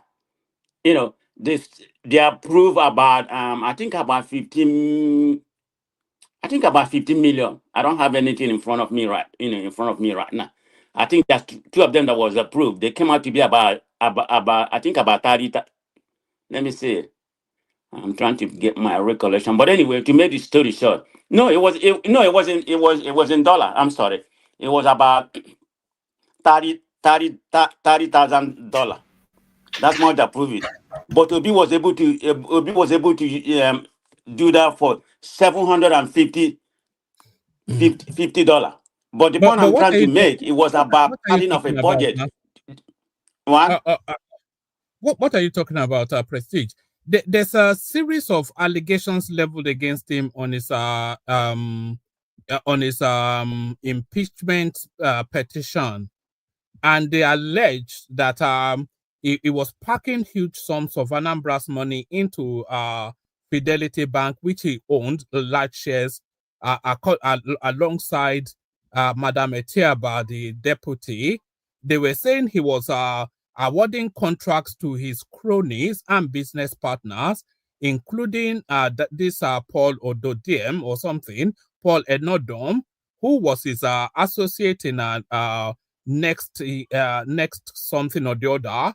They even accused him of killing 700 people extrajudicially. So these are the things they're alleging. And so that's where and this was never disproved, by the way. So I'm not sure what you are talking about.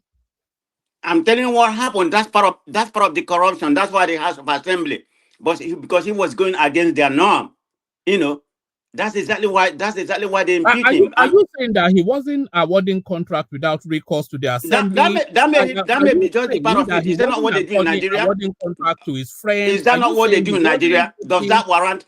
Does that warrant impeachment? Is that not even after warrant impeachment? Is that not a common thing? But I'm telling you I'm telling you the main thing that they impeach him because they are not benefiting. No. Are those corrupt practices? Those practices, are they corrupt? Is the thing. Awarding contracts to your business partner, to your own personal company, is that corrupt?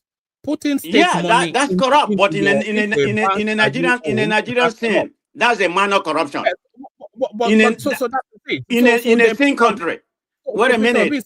Let's have an interaction. In a thin country, that's corruption. So, but that's not a corruption to the high level in a Nigerian space. Awarding contract to your party and some other things. It's not a corruption. If we're gonna go there, let's go with your president. Let's go with your president. The 11 trillion that was awarded to Shangore. Is that not his his son not part of the Shangore organization? So let's talk about that. Don't do what about, because I'm just telling you that happened in Nigerian space. Don't turn it into a rowdy session now. Hold on 1 second. The subject matter, the question being asked in this particular stream is Peter Obi a fraudster? And to answer that question, we're examining evidence, and we're going back to his tenure as Anambra State Governor. So we're going from 2006 to 2009 to 2020. So we're going all the way through his history in governance. So we're not saying is Tinubu worse or less. We're not saying is Atiku corrupt. We're saying is Peter Obi a fraudster. And from all that we have read, there is no equivocation that he is. He is a thief. Well, that's why we are here. I'm able to share their own opinion. This is my own personal opinion. I'm not saying he doesn't have any skeleton in his body, but is he a fraudster? No, he's not a fraudster, in my own opinion. He's not a fraudster.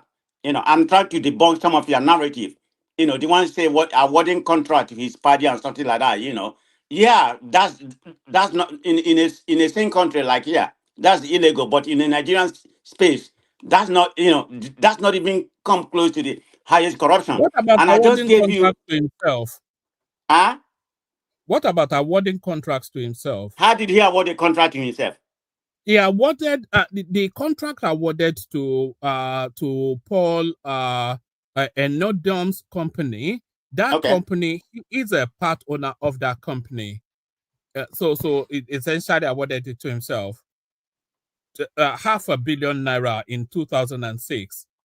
Okay, I mean that's what he said. And I don't have any. I've not read that part of it. So Really? I'm just going by what he said. Let's just assume what he said is accurate. Okay, that may be part of his skeleton, but that's not to the highest standard to what we are witnessing right now. Is 250 million naira in cash? Is that a high enough a level? No. We're coming to that area. We are going. Hold on, one man. We are going line by line. We are talking about impeachment. Then we're going to talk about. I think he's joining us for the first time, but carry on. Yeah. One man. We have to go one by one. Right now, we are talking the reason why he was impeached. Then after that, we're going to go to the Pandora paper. Then we're going to go to this 250, which was their last narrative. So let's go one by one. You already lay your point. Everybody listening already had what you said, and I'm coming here, to align with you, the one I think you make some sense, and debunk you to some of it. It doesn't make sense because, in my own opinion, about 80% or 70-something% of what you say here, I'm going to debunk it. Yeah, in my own, it's just a makeup. It's just fallacy. That's what I'm saying. So, and I'm telling you the reason why Obi was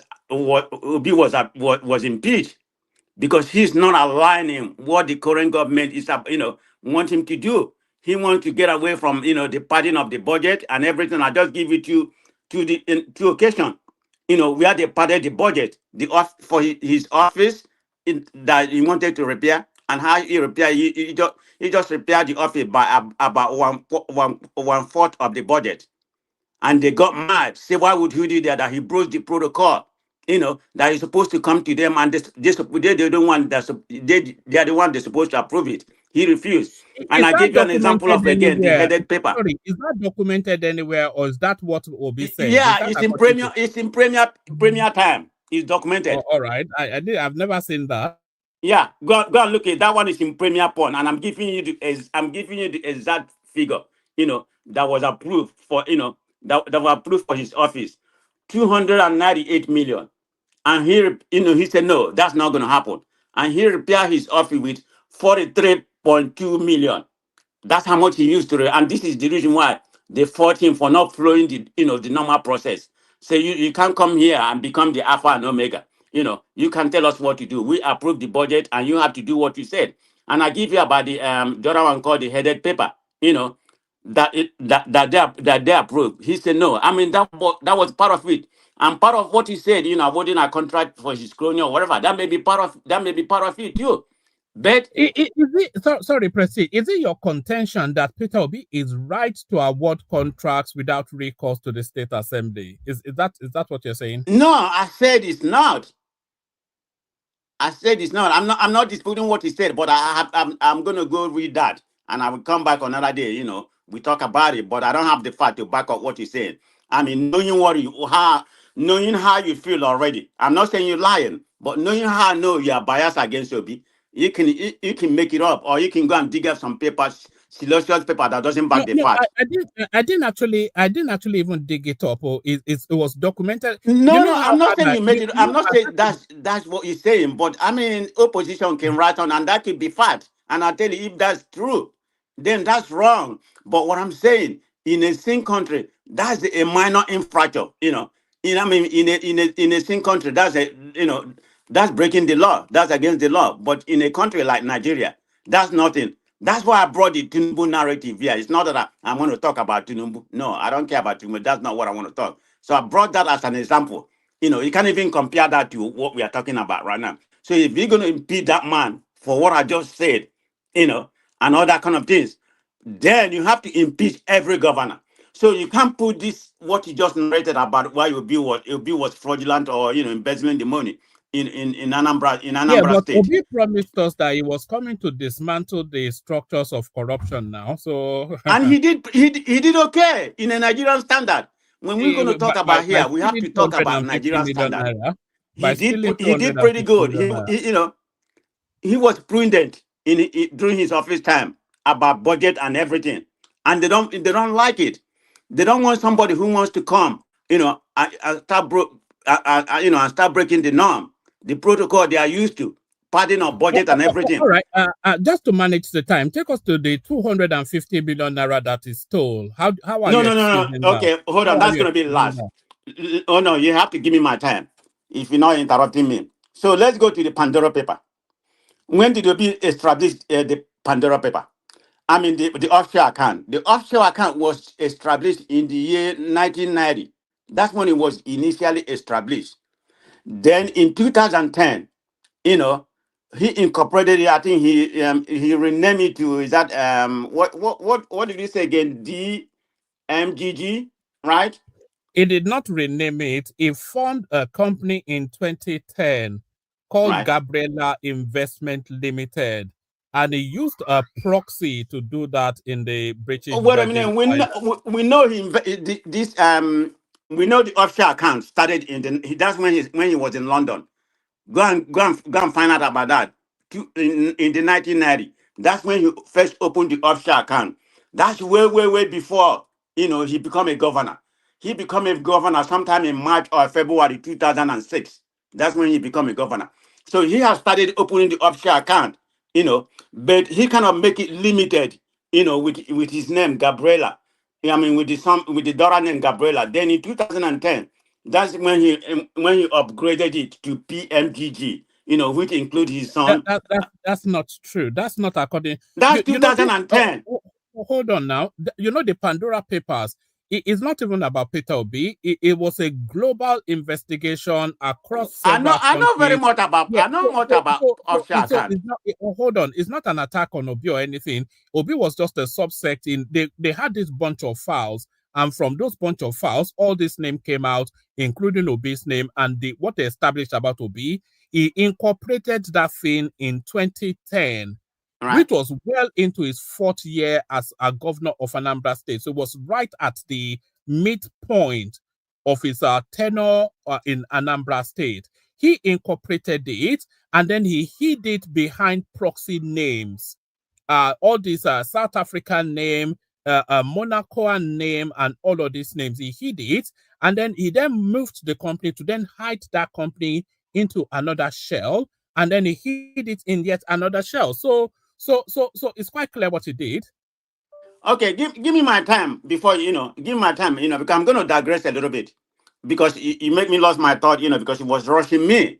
You talk about impeachment. I'm going to make it fast. That impeachment part, just 1 minute. When this guy was impeached, I think sometime in November, and he was impeached. I think they did another election. I think Mba or whatever was elected. But when he went to Supreme Court, Supreme Court said no. They have no recourse. They have no reason to to impeach him. That he did everything properly. So he was out of office for 8 months. He was out of office for 8 months. That's close to a year out of his 8 years. So you can pretty much say that he was in office I'm trying to, for educational purpose, for people listening. He was in office for 7 months and 7 years and 8 months. So it's not quite. I'm just trying to, for educational purpose. So he wasn't in office for 8 years. It was 7 months, 7 years and 4 months that he was in office. So let's put that in context there. And Supreme Court said, Supreme Court reinstated him after that. So let's stick with this Pandora paper. Like I was saying, earlier, the Pandora paper investment was initially in the 1990 when he was in London. That because before he became a governor in 2006, then then he opened an investment under his under Gabriela. Then he reorganized it to a company under the PMGG Investment Limited. That was in 2010. So is he trying to invest us? Yes, he did. So let's call it a spade. But according to him, he claimed that he didn't know it was an invasion of tax. But hey, That's for people to decide. But that's what he claimed. Do He, I buy he that? didn't know No, it was I don't an buy that. evasion of tax. Former I'm bank just calling. I'm manager, just the calling owner how I of see it. huh? That's what he said. But do I buy that? And No, by he's the a way, what smart you said guy. is You not know, so true. a lot of What you people do said is invest. not You true, though. know, But I carry mean, on. even your former premier Tony Blair, didn't he do the same thing? So it's a lot of people that have done it. Even the presidential candidate in America, Mitt Romney, he did the same thing, and that came up during the election against Obama. But not, I mean, nothing came of it. It's just a crooked way of, of diverting tax. But how illegal it is, it has not been proven. Unless people who actually launder money and they find like they really launder money. That's few of them that have been indicted. After all, just at least about 10 people in Nigeria who invested in offshore account in Pandora paper. So Obi is not the only one. Let's just be more specific in Nigeria. Obi is not the only one that do that. So that's the part when it comes to that Pandora paper. I think you're flogging it to be something like is the worst criminal in Nigeria. For me, if I have opportunity, I mean, I'm not the governor. I'm not running for election. But if I have the opportunity, as a business person, to have a tax haven, I'm gonna do it. So I'm just being very realistic. So let's talk about the last one because I want other people to speak. I don't know how many people in this platform left. Let's talk about the 250 million, right?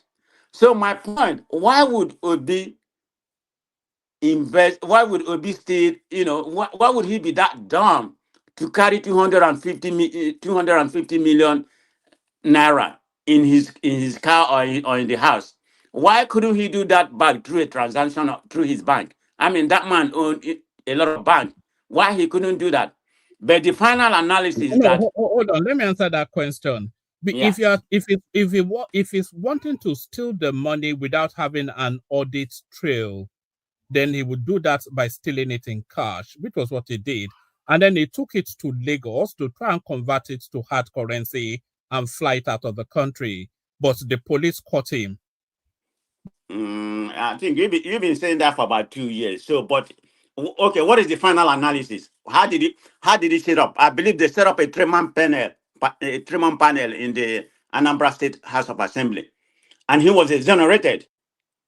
You know that. So, if anything actually happened to, if actually was trying to launder that money, like you claim, or like some of the paper, some of the controversy here, why he wasn't found guilty?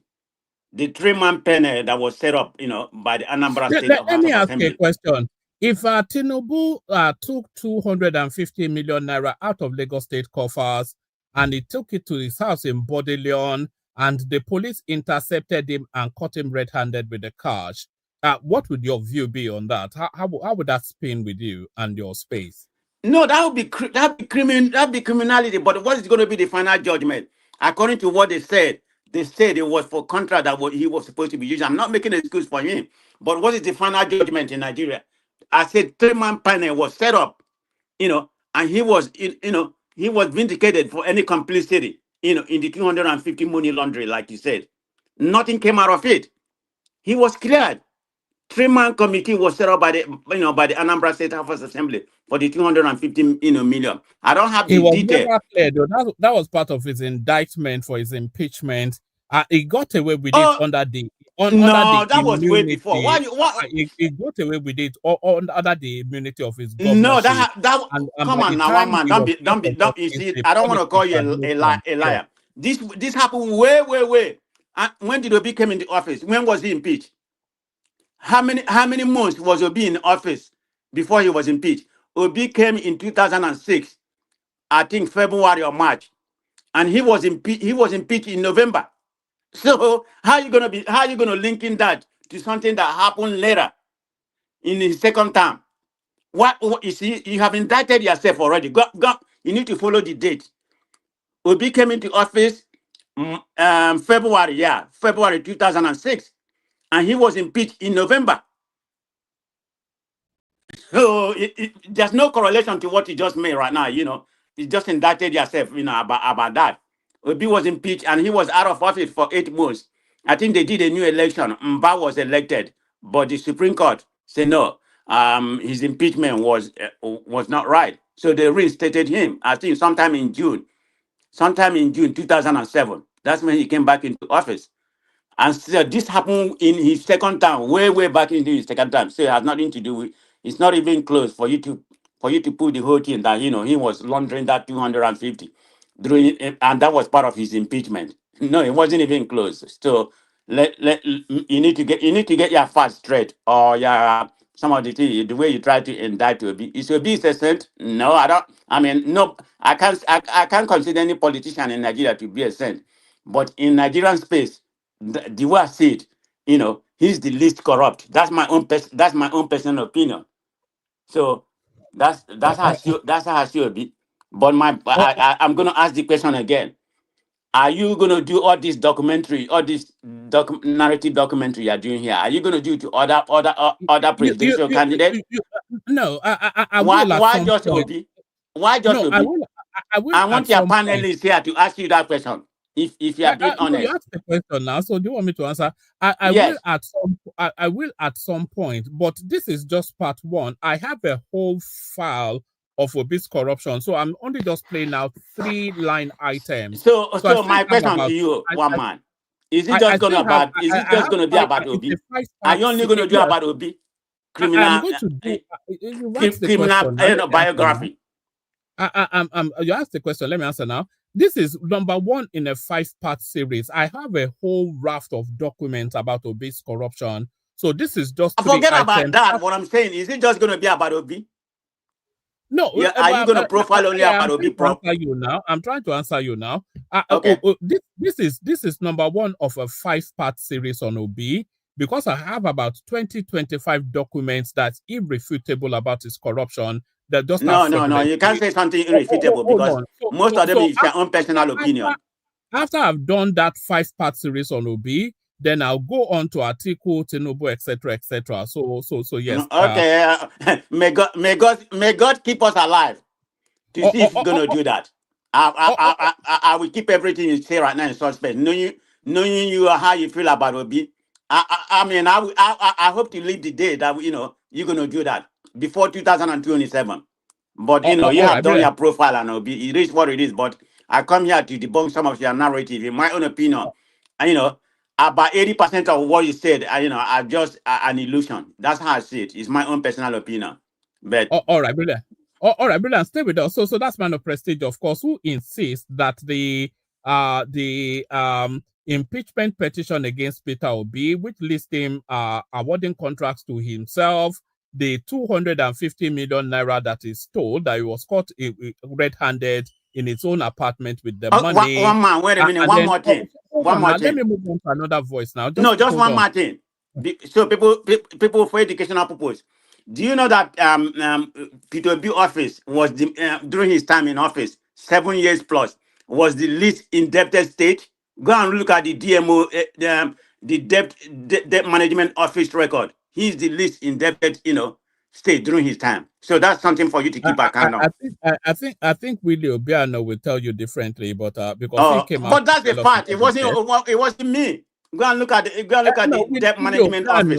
Hold on, Willie Obiano, who succeeded him, told us differently. But it's not what Obiano said. Go and look at what the independence office said.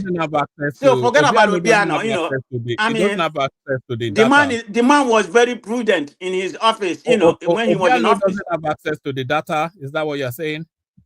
Hold on. He actually live in the state coffers when he left as governor. And are you willing to publicly publish the bank verified statements to settle the matter once and for all? Yes.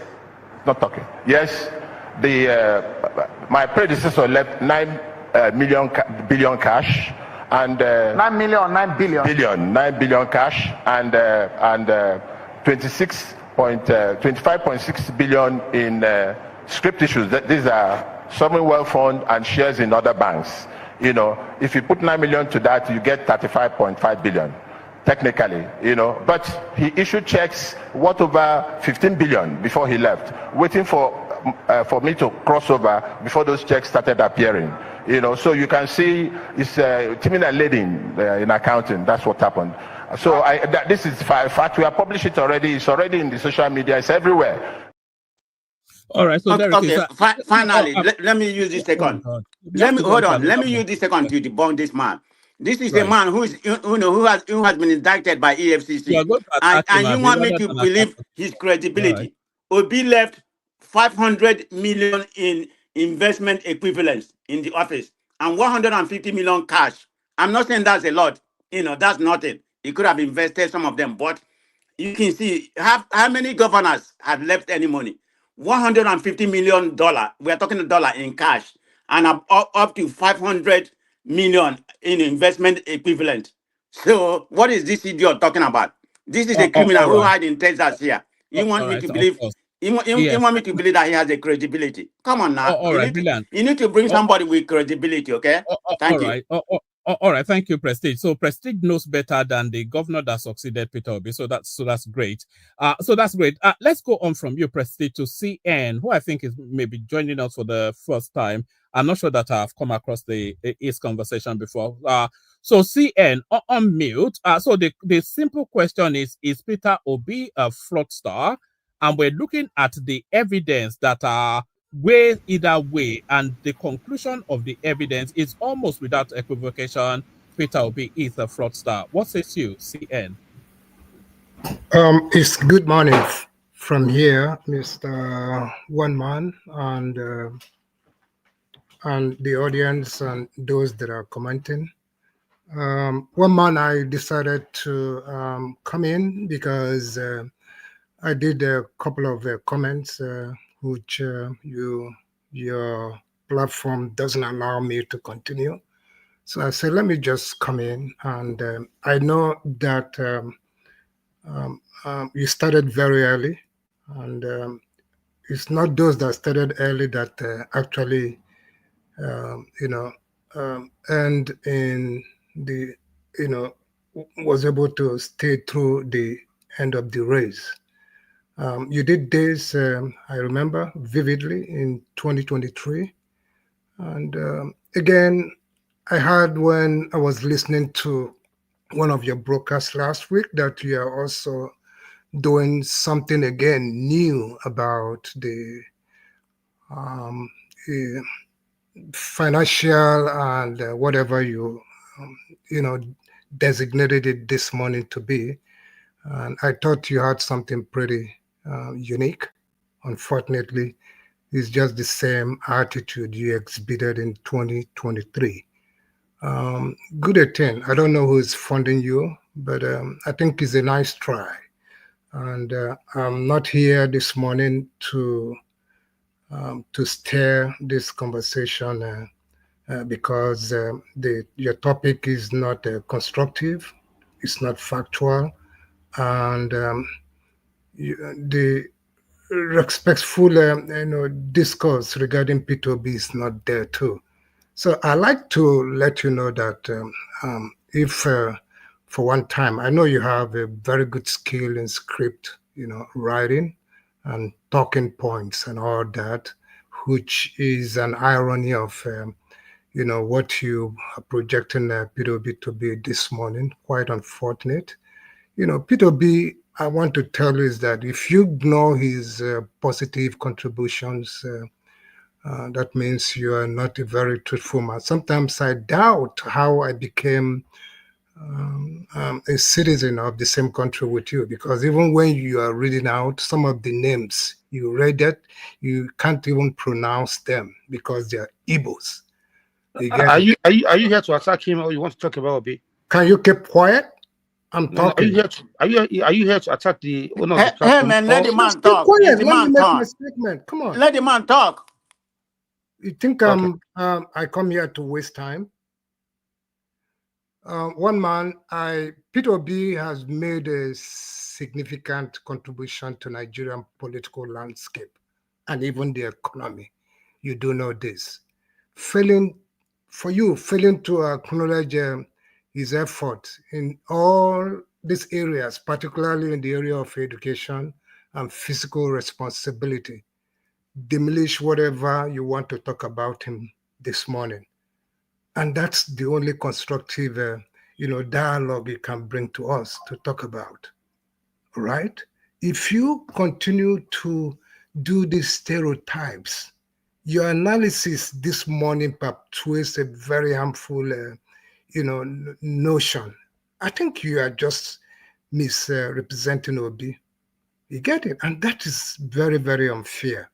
Stop generalizing this tract, because what you are just trying to do, you are trying to create a division and misunderstanding among different groups, particularly his ethnicity. I know that's where you are going, because that's the politics you people are going to play in 2027. They want you to start, the narratives. So please be careful. It's not going to work no matter what you do, no matter what you try to dig this morning. So I just want to advise you, try to be more responsible, try to find something better to do. Thank you. All right, brilliant. So you have no thoughts on the indictment One man. allegations of Peter Obi. Can you hold on, please? You have no thought on the indictment allegations of Peter Obi, the Pandora Papers expose that told us he was laundering money, and the 200 and he ran away. So there it is, right there. So final words to you, to Kenny, and we may just wrap it up. One Kenny, man. are you there? Yeah, here. One man. First of all, let me just say this. Thank you for the opportunity. Listen, I'm very glad and happy in my heart that the Obi supporter, they are feeling the pain right now, because the truth is coming out, and they don't want the truth to come out. Anytime someone come out to say the truth about Obi, they feel pain and they don't like it.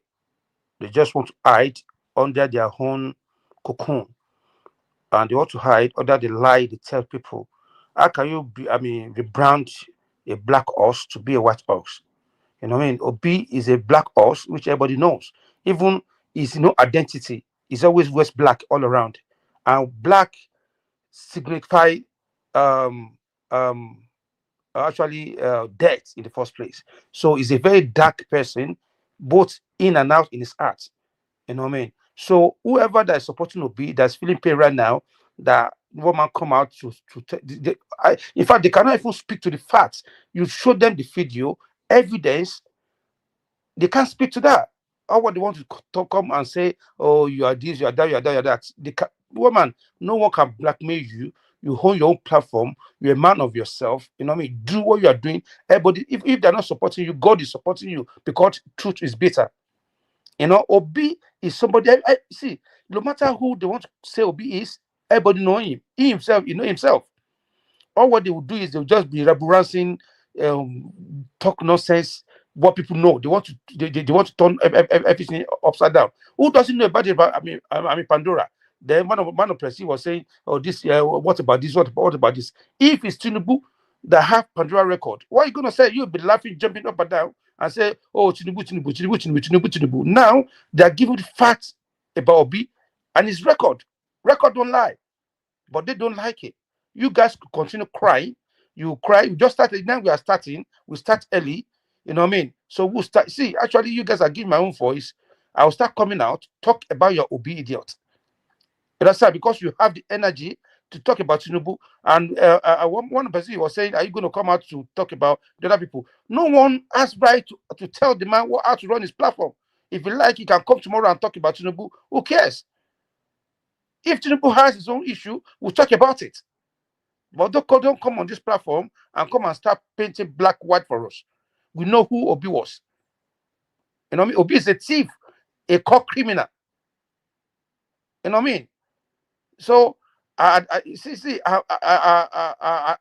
want to go beyond this, but one man, I don't want you to be discouraged like that other guy. He came on the platform, he rants and run away. He's a coward, because he's only a coward that can do what he just did. You know, man of prejudice that dividing Obi, you don't even know him well. You always say to yourself on this platform that you joined politics maybe 2-3 years ago. Obi has been a system for a long time. He's even he was a part of Abacha regime when the old nation running Eskanskata because of Abacha. Obi was making money through Abacha. He was part of our special cabinet in his youthful age. So what are they talking about? I blame the people that are and the media in Nigeria, especially the Jaras TV, that try to project Obi as somebody. He's a loser. He's a failure. He has no track record. And I always ask them, show me one legacy Obi left back in Anambra. All what they'll talk about is, oh, he turned education from one to one to from A to Z, which we all know what he did with education they're talking about in Anambra. No single infrastructure. Obi paying a lot of people in Anambra, mass burial to people. He's sacking people from other religion. Even people that are Christian, that they are not Catholic. He's working against them. So we'll know who Obi is. Obi is a bigot. So everybody supporting him too. They are all bigot too. They're just lying. They don't have any concrete thing to say about that guy, but because he's their tribal man. I'm not supporting Tinubu because he's a Yoruba man. Obviously, I'm a proud Yoruba person. But when someone has brain, you know what I mean, and you know this person has a good track record, and you can see clearly what this man is doing, you know, I will support him. But they're blind to the truth. Upon everything this guy is doing, they still turn their blind eye on it, saying he's not doing anything. He's not doing anything. One man, I just want to encourage you this time. Please, I beg you, do what you do. If you have anything to do to talk about Tinubu, let's talk about him. If you have anything to talk about Atiku, let's talk about him. But don't let anybody blackmail you. And don't let anybody come and bombast you on your platform and say, are you going to talk? You can talk about anybody you want to talk about at any time. If you have evidence of Obi, let's talk about him. He's a crook and he's a gay too. And I don't want gay as my president. He's an idiot. Thank you very much, one man. I'll stop at this. One man, please, just a minute before you go to the next person. Hello? I'm not going to take more than a minute. One man. man. Let me come to what Kenny said. Kenny, I do respect your opinion. I do respect your opinion, and your opinion matter, okay? But it's very offensive when I say something here. I can tell one man that he's biased, but I'm not gonna call you and tell you you're biased. That's your own analysis. That's the way you see things, and I will respect it. But I'm so annoyed about what you said. You can call Obi a thief, a bigot, a gay, like you said. It's none of my prerogative. If I have point to point, I will debunk some of the things that you say, but that's not the point. But for you to call people that support Obi bigot, they're bigots. You are calling me a bigot. That's where I have an issue. I never indict you. I never curse you. You are cursing me, calling me a bigot. This is my just personal opinion. I'm not going to do that. I'm not going to stoop that low and call you a bigot. That's your opinion. Oh, I will never die for any politician. Give me one reason why you're supposed to be, apart from because it's your tribal person. Give me a good reason. I don't have a right for me to tell you that. You guys. You don't have a right for me to tell you that. Obi has never done anything in your state. And that's who I'm going to support. But I'm not going to come here and indict you. In your region, I'm not going to come here and indict you your opinion. Your opinion is your opinion. I respect your opinion. But for you to call me a bigot, for you to call me a bigot, I take an issue with that. I say Obi supporter. That's what I said. I'm Obi supporter. You know that I spoke. You know that I spoke before anybody here. Okay, give me one reason why you're supposed to be. So you can't even hide that truth. There's no way you're going to sugarcoat it. Give me one time. You call me a bigot. You call me a bigot. Give me one time. All right, gentlemen, let's just move on. Remy, are you just supporting him, calling me a bigot? No, let's just move on. You cannot even be telling me that man of prestige. Are you not the one that called Yorubas that voted for Tinubu or refined Yorubas? Is it not on this platform that I said the same thing? What is it? I never said that. You see how you take the word. You said it. I said specifically in Lagos, and you need to understand the context. We have you need to follow context sometimes. But anyway, forget about it. Yorubas or refined people. Exactly.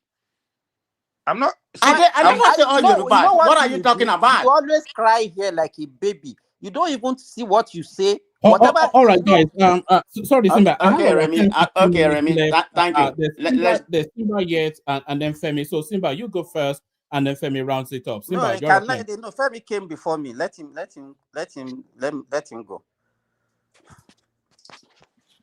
Is Femi there?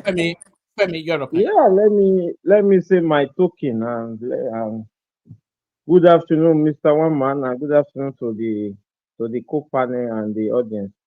Yes, this is what I want to say is this. When I see people defending politicians like man of prestige, do you know who is Obi? That is the question I will first ask you. You don't know this man. This man does not know you. If he sees you, he does not know you. But coming here and defend him always. When people call Tinubu fraud, we did not defend him because it's not that we have the fact in us, but as a politician in our country, we know almost all of them are criminals.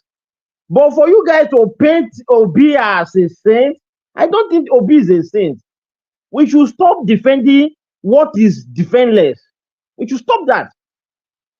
We can call Obi that Obi is a little thief and Tinubu is a big thief, but both of them are thieves. That is just it. That is the fact. But for you guys to claim that Obi is a saint, that is what I have problem with. I don't have problem with any other thing. You can tell me Obi develop education in Anambra, I will agree with you. But claiming Obi as a saint, we have to stop all this. In this Western world, all these politicians, they are thieves also. Why will someone claim that a politician in Nigeria is a saint? That's the problem I have with you guys. I don't have a problem with any other thing. But calling Obi a saint, I think is wrong. It's very, very wrong. Obi is also a thief. He's a criminal. But claiming Obi is this, is that. Tinubu, if someone says Tinubu is a criminal, yes, Tinubu is a criminal. Why? Better, Alpha Beta? Yes. He has his own share, yes. But be claiming that Obi is a saint, I will disagree with you, man of president. Let me bring this point. If someone is contented in life, like Obi, the way you guys claiming him to be, moving from MAGA to PDP to Labour Party, does that show someone that is contented? No. It shows he is a chameleon. But when you guys just claim that this guy is this guy is that, I'm not saying that 250 million controversy, I'm not saying that he take it, but what I'm trying to tell you guys is that you guys should stop defending him. You can defend him that you want your tribe to be the next president of the country.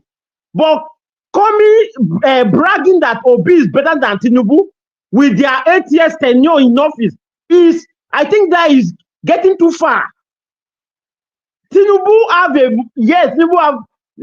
was a president, was a governor in a better state, more than Anambra, because of the money coming into the coffer of the state. That's a different case. We can argue about that. But if we are talking about what they do, like their performance, Tinubu is miles away from him. But you can argue a point with me that I want my tribesman to be a president of the country. No problem. I will agree with you. I don't have issue with that. But you guys should be claiming that Obi is this, is that. Obi is nothing. It's like you, bro. It's like you, man of prestige. It's not, you are more brilliant than him. I'm serious with you. When this guy is saying something sometimes, you look at him, if you are realistic to yourself, you look like those questions you can answer it better than him. It happens. But for you guys to claim that Obi is this, is that, we should stop all this. 2027, yes, I want him to be the next one of the country. Yes, I agree with that. I don't have issue with that. But claiming that Obi will do this, will do that, I think that is foul. That is lie. Obi is not coming to create heaven and earth in 4 or 8 years. It's not possible. People will still cry. People will complain. That is in Nigeria. When they were selling cement for at the rate of 600, 500, people that build us then, they are fewer than now. That cement is 10,000, 9,000, I don't know the amount. That is the life, that is the country we are. People complain. People will be wailing that, oh, it is hard. That is Nigeria for us. We should just know that. But you guys should be claiming that Tinubu is the one that started this. Bro, people have been wailing in that country for a very long time. Without subsidy, people cry. That is the country we are. That is the country we came from, and that is our country. Nobody is denying it. Support the president. When Buhari was there, I voted for Buhari for the first time, but the second time I was not in support of him. But I pray for his government to be successful. That is how you guys should be doing. 2027, you come out and campaign against Tinubu, fine. But when wishing bad for the country because your candidate is not the one in charge, is not the citizen in the country, we should stop all this bitter politics. We should stop it. We have to stop all this bitter politics. Igbo. This is the funniest part of it, is that if Tinubu won 2027 election, everybody will be quiet. That is what happened to Buhari. When Buhari won the second time election, everybody was quiet till end of his tenure because they have nothing against him anymore. When Tinubu won the second time, everybody will still be quiet. That is in Nigeria. Your first time, everybody will be at your neck. But the moment you won the second time, people just get out of it. They will just leave you. That is in Nigeria. People paint there's crime, there's criminal, there's bandit, there's this. This has been there. This has been there before Tinubu, and this will be there after Tinubu. That is in Nigeria. We should stop all this Tinubu, this, Tinubu, that. Bro, I can't lie to you. I wish my country the best any day, anytime. I'm a bona fide Nigeria. I speak good about my country any day, anytime. That is me. And I won't stop that. I won't stop it. I want my country to be the greatest country in the planet. That is how I want it. I'm positive. But when you guys in Nigeria is finished, that means that person is not a Nigerian, that is not a good citizen of the country. Nigeria is this, Nigeria is that. Speaking bad about the country. We should stop all this, so we should wish the country the best all the time. I think that is okay, Muhammad. Thank you very much for this opportunity. Oh, all right, brilliant. That's an impassioned submission by Femi there. So thank you, Femi. So the final word goes to Simba. Simba, you're up next. Okay, woman, good afternoon from here. I will divide my own submission into two. I want to talk about Obi himself and the Obi supporters. Obi, is just like is a package that the Obi supporters submitted to us for us to see like a saint. But whoever has been following Nigeria politics and has grown up in Nigeria to the extent, so we know who Obi was during his governorship, even before then. Obi that supported, as you said earlier, that supported a bad government like Abacha against the wish of the people, came in, was impeached, and all those things that you have listed. And then some people will come out here and say they want to debunk. How have you been, even one man of press, how have you been able to debunk everything that one man has said? You are just murmuring. You're just shouting on top of your word without even any substance in what you are saying. There's no substance there. You say if you compare Tinubu, everybody, you come here every day, you lambast Tinubu that he has nothing, he has plunged our economy into mess and everything. You say it, nobody will call you a bad guy, nobody will call you any name.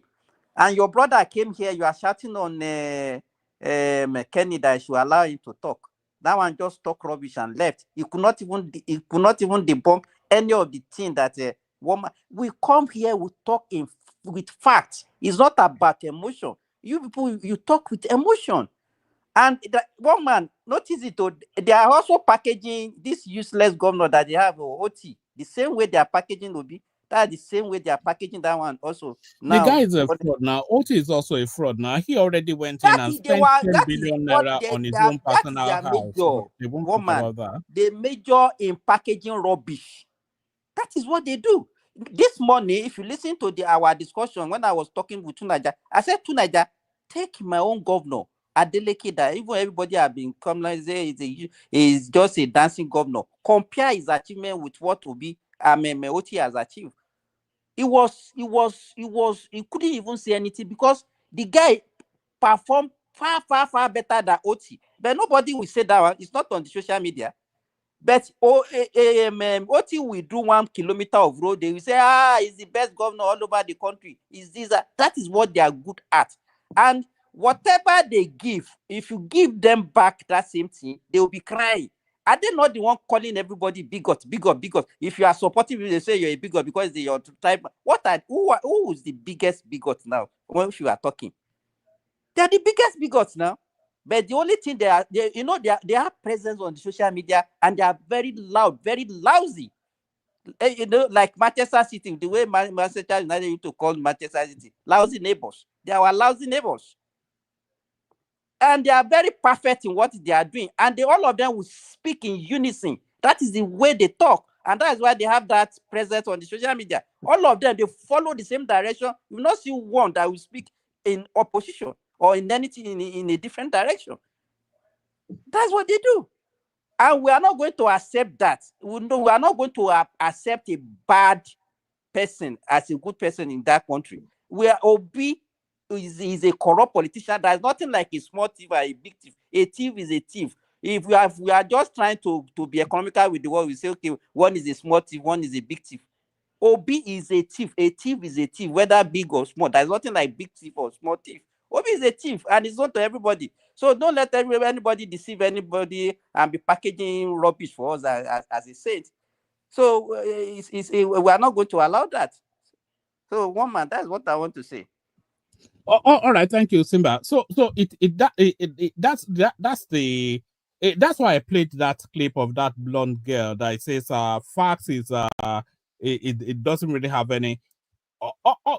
If you go through Obistro, and this is just 3 of about 20 pieces that I could have brought, but I just thought to have a short little session. If you look at Obi's one man, history, don't go now, or leave the section for us to talk. All right, you can I go. can do that. So, yes, and leave for us to interrupt each other. There'll be no abuse. I'm not offended by anybody coming. So you know. All right, but if I leave, then you have to, you or Simba have to take charge so that things don't spiral out of control. Yeah, I'm good. I'm good. In as far as we are stable. So yes, all of the evidence points to Obi. In fact, for me, Obi is the most. You say it's big thief, little thief. Obi is the most criminal of the field. It's so good. No. This is hold on. This is my personal view. Obi is the most criminal of the field. Is the most indictable in the field. So imagine just for a moment. Pause for a moment, Simba, and reflect. If 250 million naira was caught in cash in Tinubu's house belonging to Lagos State, imagine that. They will burn the country down with screaming and shouting. Imagine if Tinubu was awarding contract to his something. Imagine if Tinubu's name was on Pandora papers. So all of the evidence, Peter Obi was buying cars to bribe himself into a ministerial position under Goodluck Jonathan. I have all of the evidence. It's just I presented. I've got an abundance of this guy is all the shenanigans under Abacha. I have the evidence. All of the involvement in the Dasuki loot, the stealing of $2.something billion under the Goodluck Jonathan Dasuki saga. Peter Obi was central to Dasuki they Gate. Call it Peter Obi Dasuki Gate. Yeah. Yes, Peter Obi was central to that. You know, there's just an abundance of this guy's criminality. This guy was for 8 years. He was awarding contracts unilaterally without recourse to the state. You know, so imagine him as president of Nigeria. Spending local government money without... Spending local government money, parking it in his vehicle to take it to his home in Lagos. All of these things. And you come here and say it's a little... You know, who else? Even name one other person that has that a plethora of corrupt allegations in the field. Peter Obi is the most corrupt of the leading politicians in that space. This is what all of the evidence tells us. You know, but they tell you it's a small thief. And all that school in Anambra, we will tackle that space yet, because even that is a fraud. That he took education XYZ, that was a fraud. And I've got the evidence. So it'll be a whole series of, by the time we get to 2027, for all that I can move, I'm going to expose this guy for what he is. But I'm going to bail out. Let you guys carry on. I'll just play in the background, shut it down at some point. Thank you, everyone. See you later. Okay, bye bye. So who wanna go next? One man before you go. One man, hold on, one of producers. One man, where's Kulata? You've not been see Kulata for a while. Kulata is mad at the platform. I see him in other platform. He's Oh, mad. really? Somebody made him mad. Somebody made him mad here, but I kind of think that he should get over that. Stop acting like a chicken and come back. Somebody made him mad. I was on the platform that day. I was just listening. But come on now. I mean, the person that made him mad is a very young person. So you should get over that juvenile stuff. I told him that in a platform that I saw him. Get over that. Maybe he's listening. And come back to the platform. Forget about don't get so emotional because people disagree with you or people try to. I mean, I think Remy Simbat was here that day when that incident happened. But come on, Kulata, if you are listening, get over it. You are man enough to come back. You just don't be a chicken. But anyway, who wants to go? I can go. I can go, MOP. Okay. The reason why I come, I mean, I still have issue about Kenny calling me a bigot, but hey, it doesn't take anything away from my body. So, but I just have to say it. So when I come here, one man as the owner of the platform, I have a right to question him. And it's my prerogative. When I said, when are we going to hear about Tinubu? How righteous Tinubu? Let me rephrase it. When are we going to hear about Tinubu profile? About how righteous or being the greatest president ever Nigeria have? So he should come here and do the same thing. Right or bad. MOP, when you ask that question about Tinubu is the most verified able. But who cares? We are talking about the platform. Politicians in Nigeria. He has been under verification since 1999 when he contested for governor. But what has that got to do with this platform? I don't even know is there any other thing that you want to know about Tinubu that you have not known? I know a lot about Tinubu already, but I want the platform to talk about how. What else? This one? No. I'm not going to take your bet. I'm not going to talk about Tinubu today. It's not about Tinubu. People don't know much about Peter Obi. I know a lot about what I can talk about Tinubu. Is a baggage that people are packing for us, and so it's okay. But why not? Okay, let's talk about it. That's my problem. Simba, do you see when they ask him question? Let's talk about Atiku. How can you manage Nigeria when you cannot sort out the problem in your own party? You see the answer I give to the guy. No. It's not even only that one now. It's not even only that one. That show is a shambles. And in fact, if you look at all the questions they asked him in that meeting, he could not even answer any one of the questions correctly. They asked him about ESN and IPOP. You couldn't say anything. He was talking during Yaradua, and we had similar problem in our party, and I went to Yaradua. He was even talking like he don't. Honestly, that's what I'm surprised about those that the guy put the question correctly. He said, "You are in a party. Your party is having a problem, and you could not solve the problem within your party, and you want to now tell us that you want to want to face the Nigerian problem, and the only answer you could give is that is another party that is causing the problem in your party." It's the government. It's the government. It's the government. It's the government that's oh God. So that one self is an eye opener for his supporter. That is where they're supposed to know that no, I'm supporting a wrong person that has no brain in his head. Hold on, Kenny. Hold on, Kenny. Let's talk about this brain. Or this myopic, like the host said, Obi is very myopic, or like he stated that Obi went to a myopic university, so UNN is myopic. But anyway, that's another story for another day. So what is so unbrain about this guy? Can I give you a little bit of lesson of who Obi is? Forget about the way he speaks. It's not about how you speak.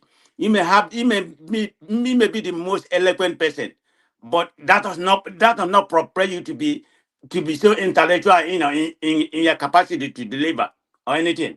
This is a And guy tell who's us who. what Hold on what now, it's my tell turn. us. Don't shout This is now. a guy who, We are not you many know, here who now. started This as is a trader, official. was the head of Yes. marketing, management marketing specialist and import. From there, So he pivoted to a banking. This is a guy who, you know, who is the chairman of about seven bank, Fidelity Bank, Mortgage Bank, View Security, and Paymaster Nigerian Security. Guidance Express. I mean, I can go on and on. What kind of, I mean, how intelligent do you want somebody to be before you say the person has some brain? that Look, is look at that is the man what at you isn't use. that. Do you want me to No, go on? MOP. That is how you determine intelligence of somebody, because he's You, a CEO of a company. So that if means you he's be highly so dumb intelligent. like some of you claim, how can you be a CEO of a bank? Come on now. If you're so dumb, you don't have nothing. You're myopic. You know, hold on. You There's went this to thing I will college for sociology. MOP. I will say it Somebody in who went Yoruba. to college I will say this thing in obtained a degree Yoruba in sociology. for Kenny to understand, and then I will interpret it in English for you. Kenny, do Okay, you go know what ahead. Yoruba used to call wo mago?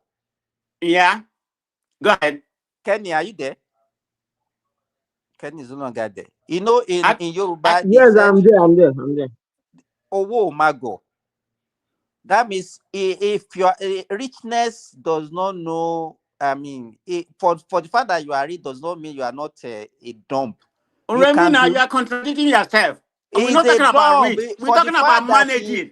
let me tell Managing. you, You take a being a brain. chairman You of a take a brain bank, to manage. wait now, is not the one managing the bank. He's the Because you have chairman. share. Wait now, if you are chairman of a bank, you are not the one managing the bank.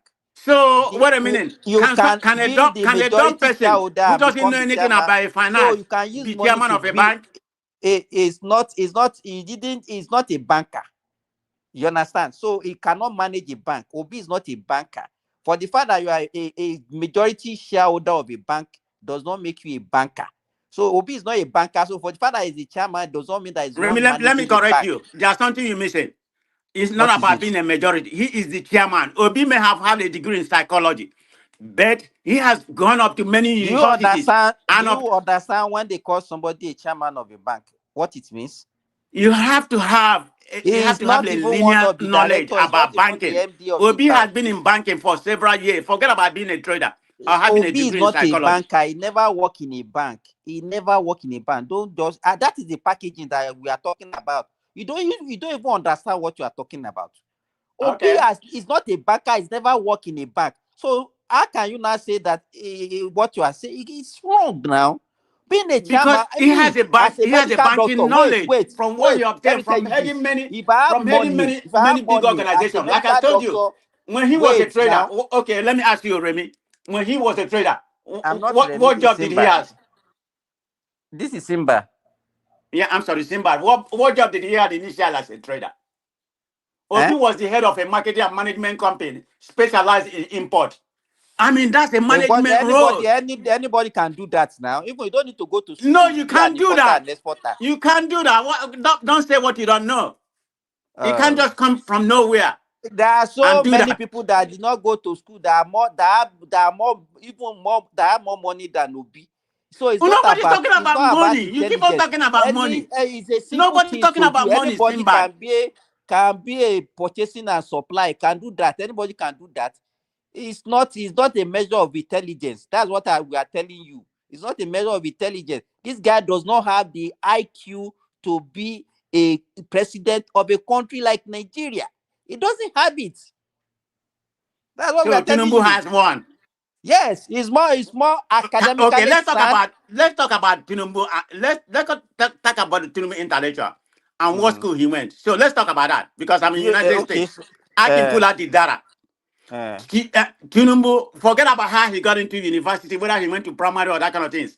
That's not the Okay. story to them. So let's talk about where he started. Tinubu went to Richard Daly College, which is a community college. He went there for 2 years, obtained a degree. I don't know, maybe in business or whatever. Then he went to Chicago State University for an accounting degree. According to them, he was an honor student. But the school that he went to, which is Chicago State University, their ranking, their graduation rate is less than 40%. I think about 30 something percent.